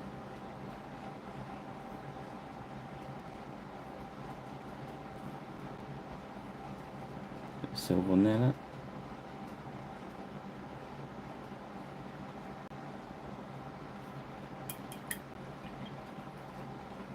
There's a bit underneath his like leg guards. I wasn't sure about that earlier. I'm just going to run this brown highlight colour underneath so it looks different from the brown above. There we go.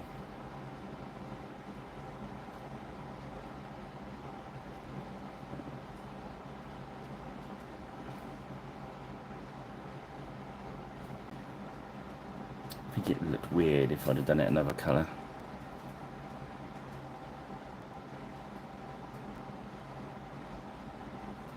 So next, what we're doing is we're going to paint his teeth.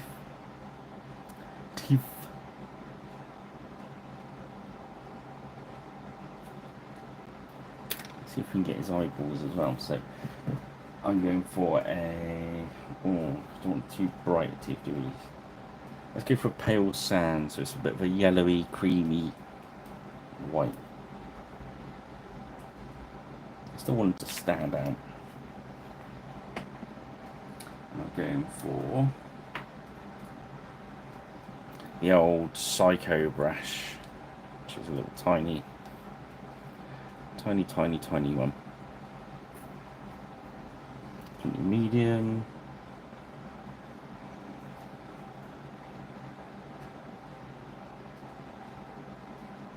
I'm just going to pick those teeth out. I'm picking them out one at a time. I want that magenta colour to stay in between.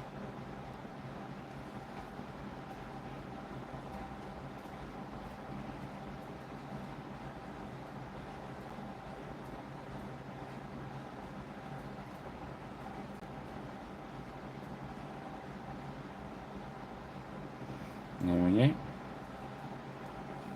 I'm trying to see in there if there's any Colin sometimes puts eyes in there.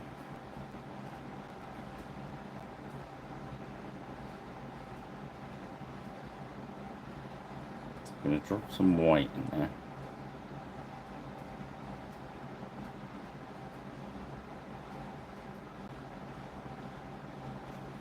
Like that, and then we're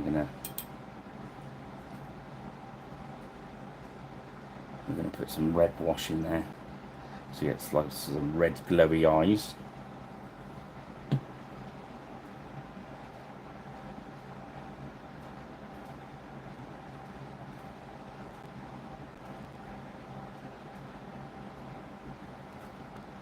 Yeah, I've got the nose. I've just done the white on the eyes, and there's a flat area in there, but there's not really any eyes. So I'm always a bit dubious about painting eyes in there because they look a bit googly. So I've put some white in there, and we're going to drop some wash in there. Some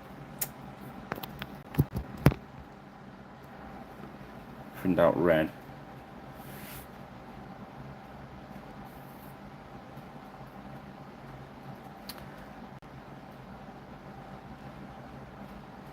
I didn't do on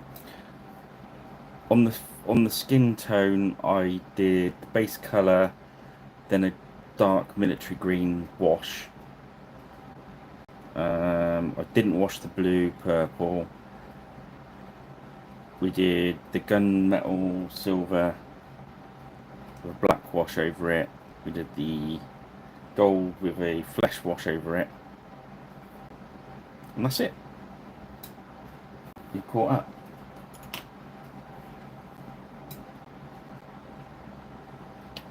So next we're going to,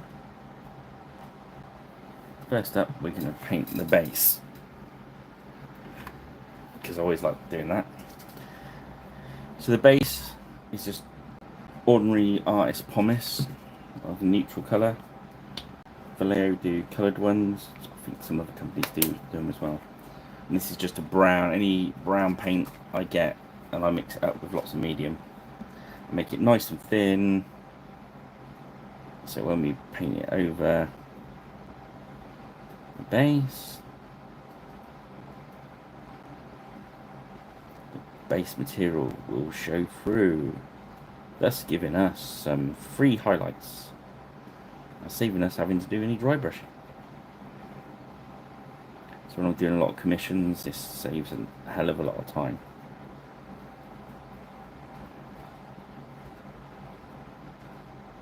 As you see, it's pretty thin. That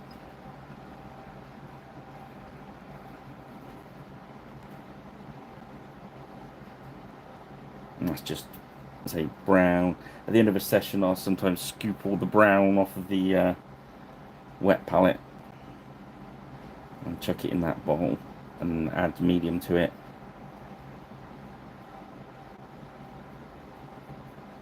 As long as you're keeping it, yeah.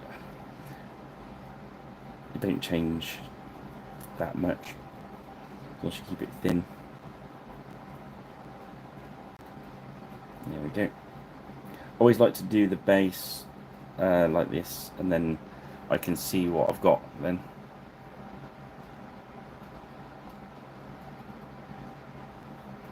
So we're just coming up to 2 hours, so we're coming up to the time where it's kind of time to add the special kind of touches, as it were. I'm just going to grab a red. I'll tell you what are nice.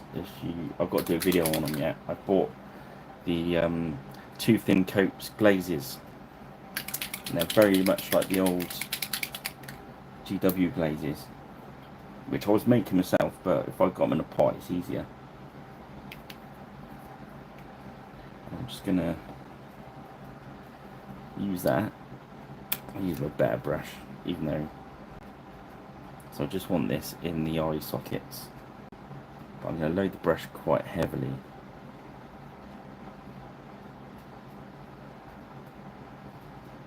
I'm gonna glaze the whole eye socket out. Just remember I put white in there.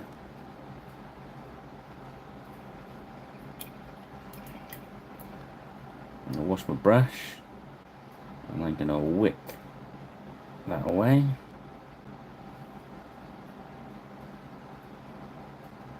So I can see the edges have gone dark again. Grab a little bit of gold.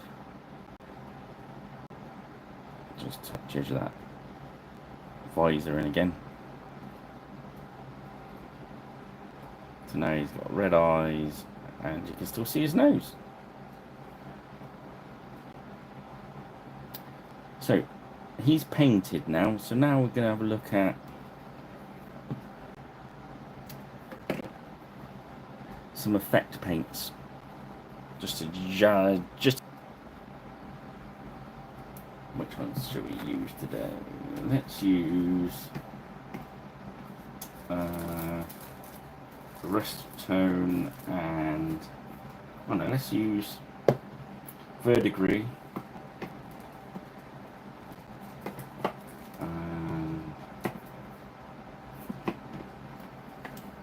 Got dark and fresh rust.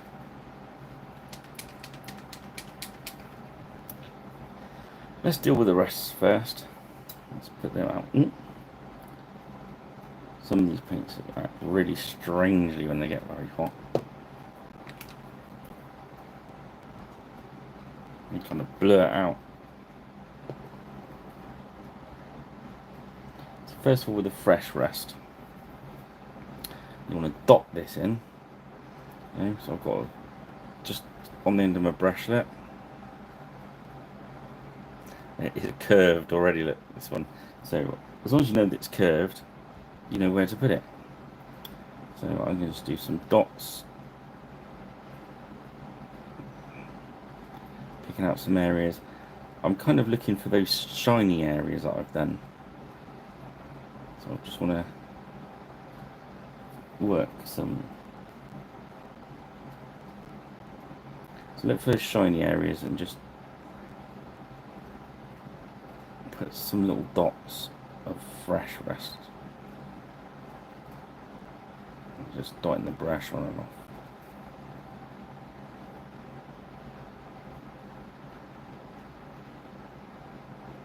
Make a little area occasionally. Less is more here, so you just go careful with it. Get around the edge of his leg greaves.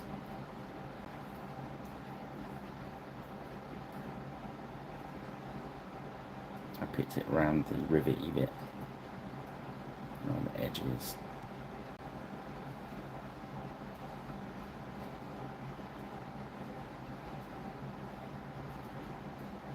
This also looks, if you're doing a big area, this looks good if you tear a little bit of sponge up and do it and get that uneven kind of thing. If I'm doing a big area of rust, like an orc tank or something, I tear a little bit of sponge up to get an uneven surface and just dab it in an area. There's lots of different ways you can do this rust, but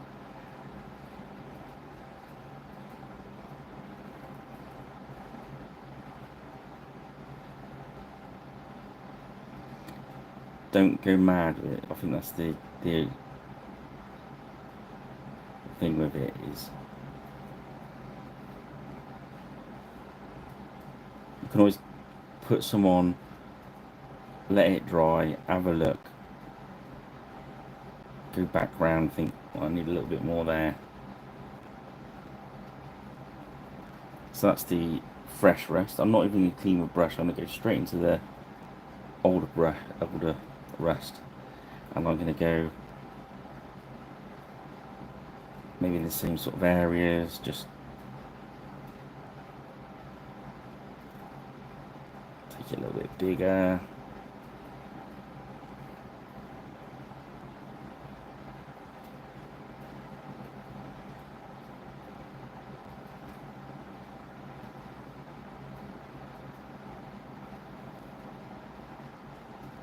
Anywhere with there's shiny bits, you can put a little bit of rust there.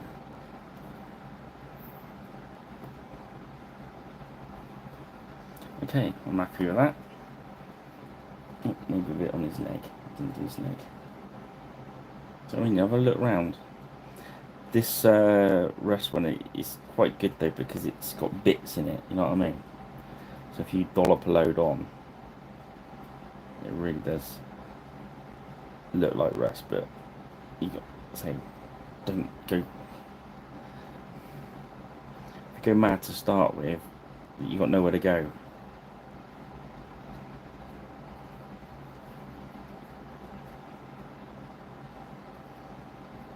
So got some pretty serious rust patches in his armour.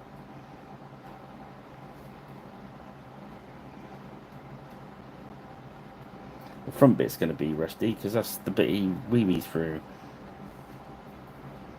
Did I say that out loud? Sorry, everyone. Okay, so next we're going to have a look at verdigris. The Games Workshop one I actually prefer to the army paint, which is a bit more liquidy. There's another company called Dirty Down, and I'm not keen on theirs, but their rust is very good.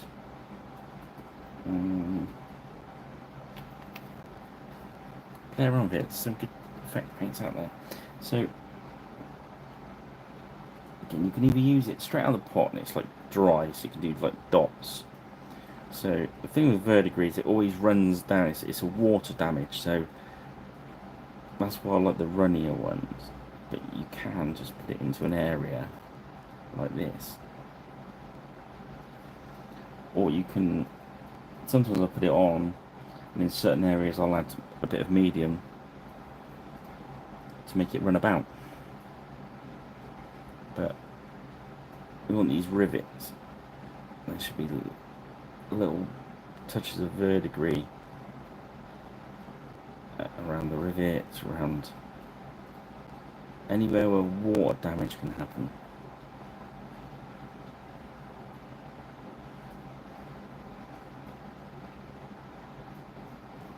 And I'll show you what I mean about the difference between putting this on dry and putting it on wet. So let's put a bit this side looks dry.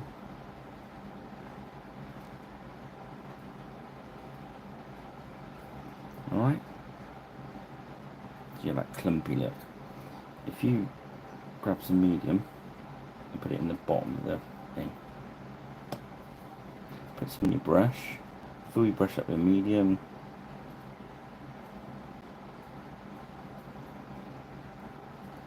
And then you can just get it to run along the grooves like that.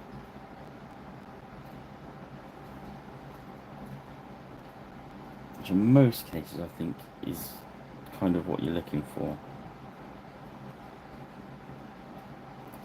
But even if you put it on and it's too thick and dry, you can put some medium in that and it'll run about. But you will find when it dries a lot of this will disappear. So you might end up having to put extra on, if you know what I mean, or go back a second time.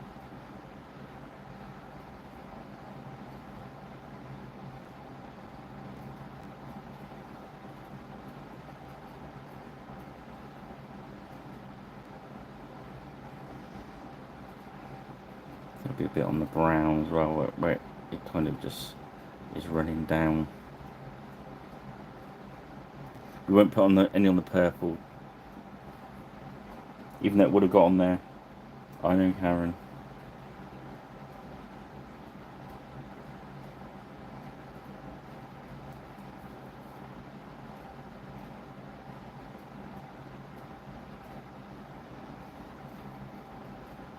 So you see that was that dry area we put on, and that's how we've watered it down. So we've got a weaker effect. We've got, I think, a more natural effect, and you can go back and do it again. So there we go. It's quite. Let's put it on quite strong.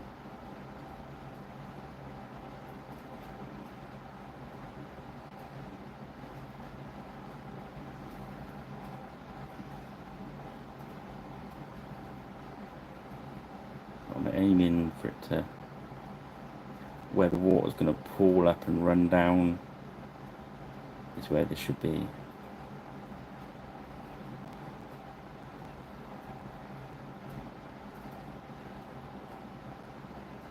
That's all effects. I think less is more. You can always go back and add. You can't take it away.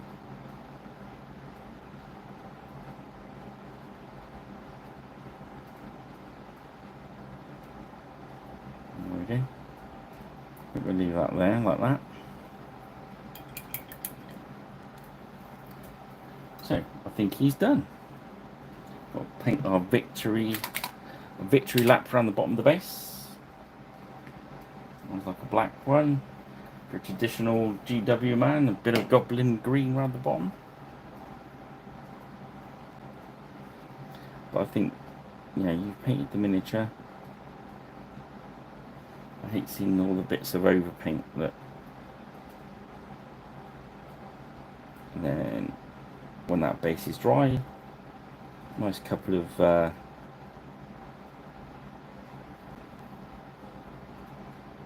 tufts on there. Boom. Nice matte lacquer.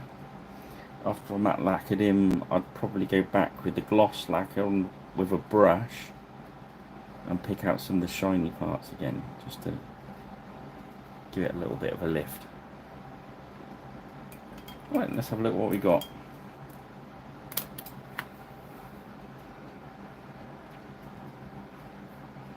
So that's a 2-hour troll. How did you get on, Kubla?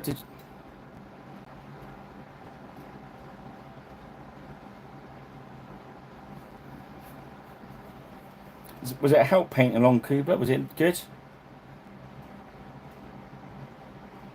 And you probably took a... You have to send me a picture. Send me a picture of yours.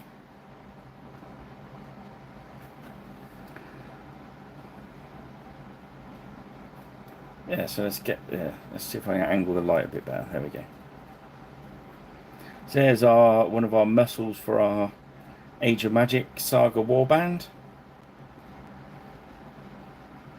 Pleasure painting along with you, Kubler. Thank you. So next week. Oh, we're not painting next week. So I'm going to set the show up. So the following video, I'll see if I can get it done Thursday. So let's get the box out, see what else we've got in the box. The Saga Age of Magic box.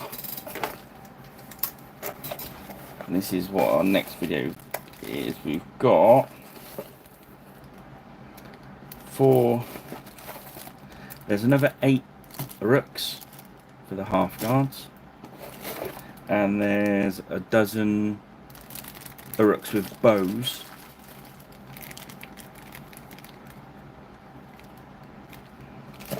And also, cheers Karen. And I've also got the priest that I'm going to do as an orc. Any preferences, guys? Or I could try and get some gobbos before next time as well.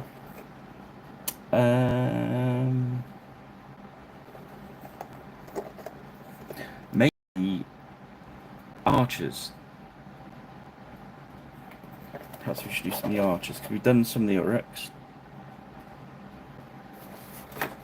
I don't think we get a dozen orcs done in the session, but we could make a cracking start on them. So yeah, just one more look. Now it's dried off a little bit. You can see how that verdigris is now. That was the one we put on thick, and the rest was we wishy-washied it.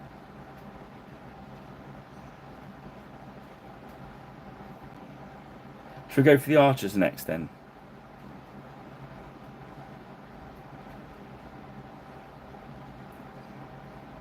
That's one tetanus-inducing axe, isn't it? If you survive a hit from that one, you got tetanus. Whether you're going to survive a hit from that one or not, I don't know. Yeah, so the next video will be archers. If I don't do it Thursday, it'll be the following Friday, unless I can fit another one in. Let's say next week, Pirate Rich travels to Devises. Well, thank you guys. Thanks for joining me. Big shout out for all of you that were in the chat room. It's very amusing watching the numbers go up and down. Karen is still queen of the chat room and wins the chat room.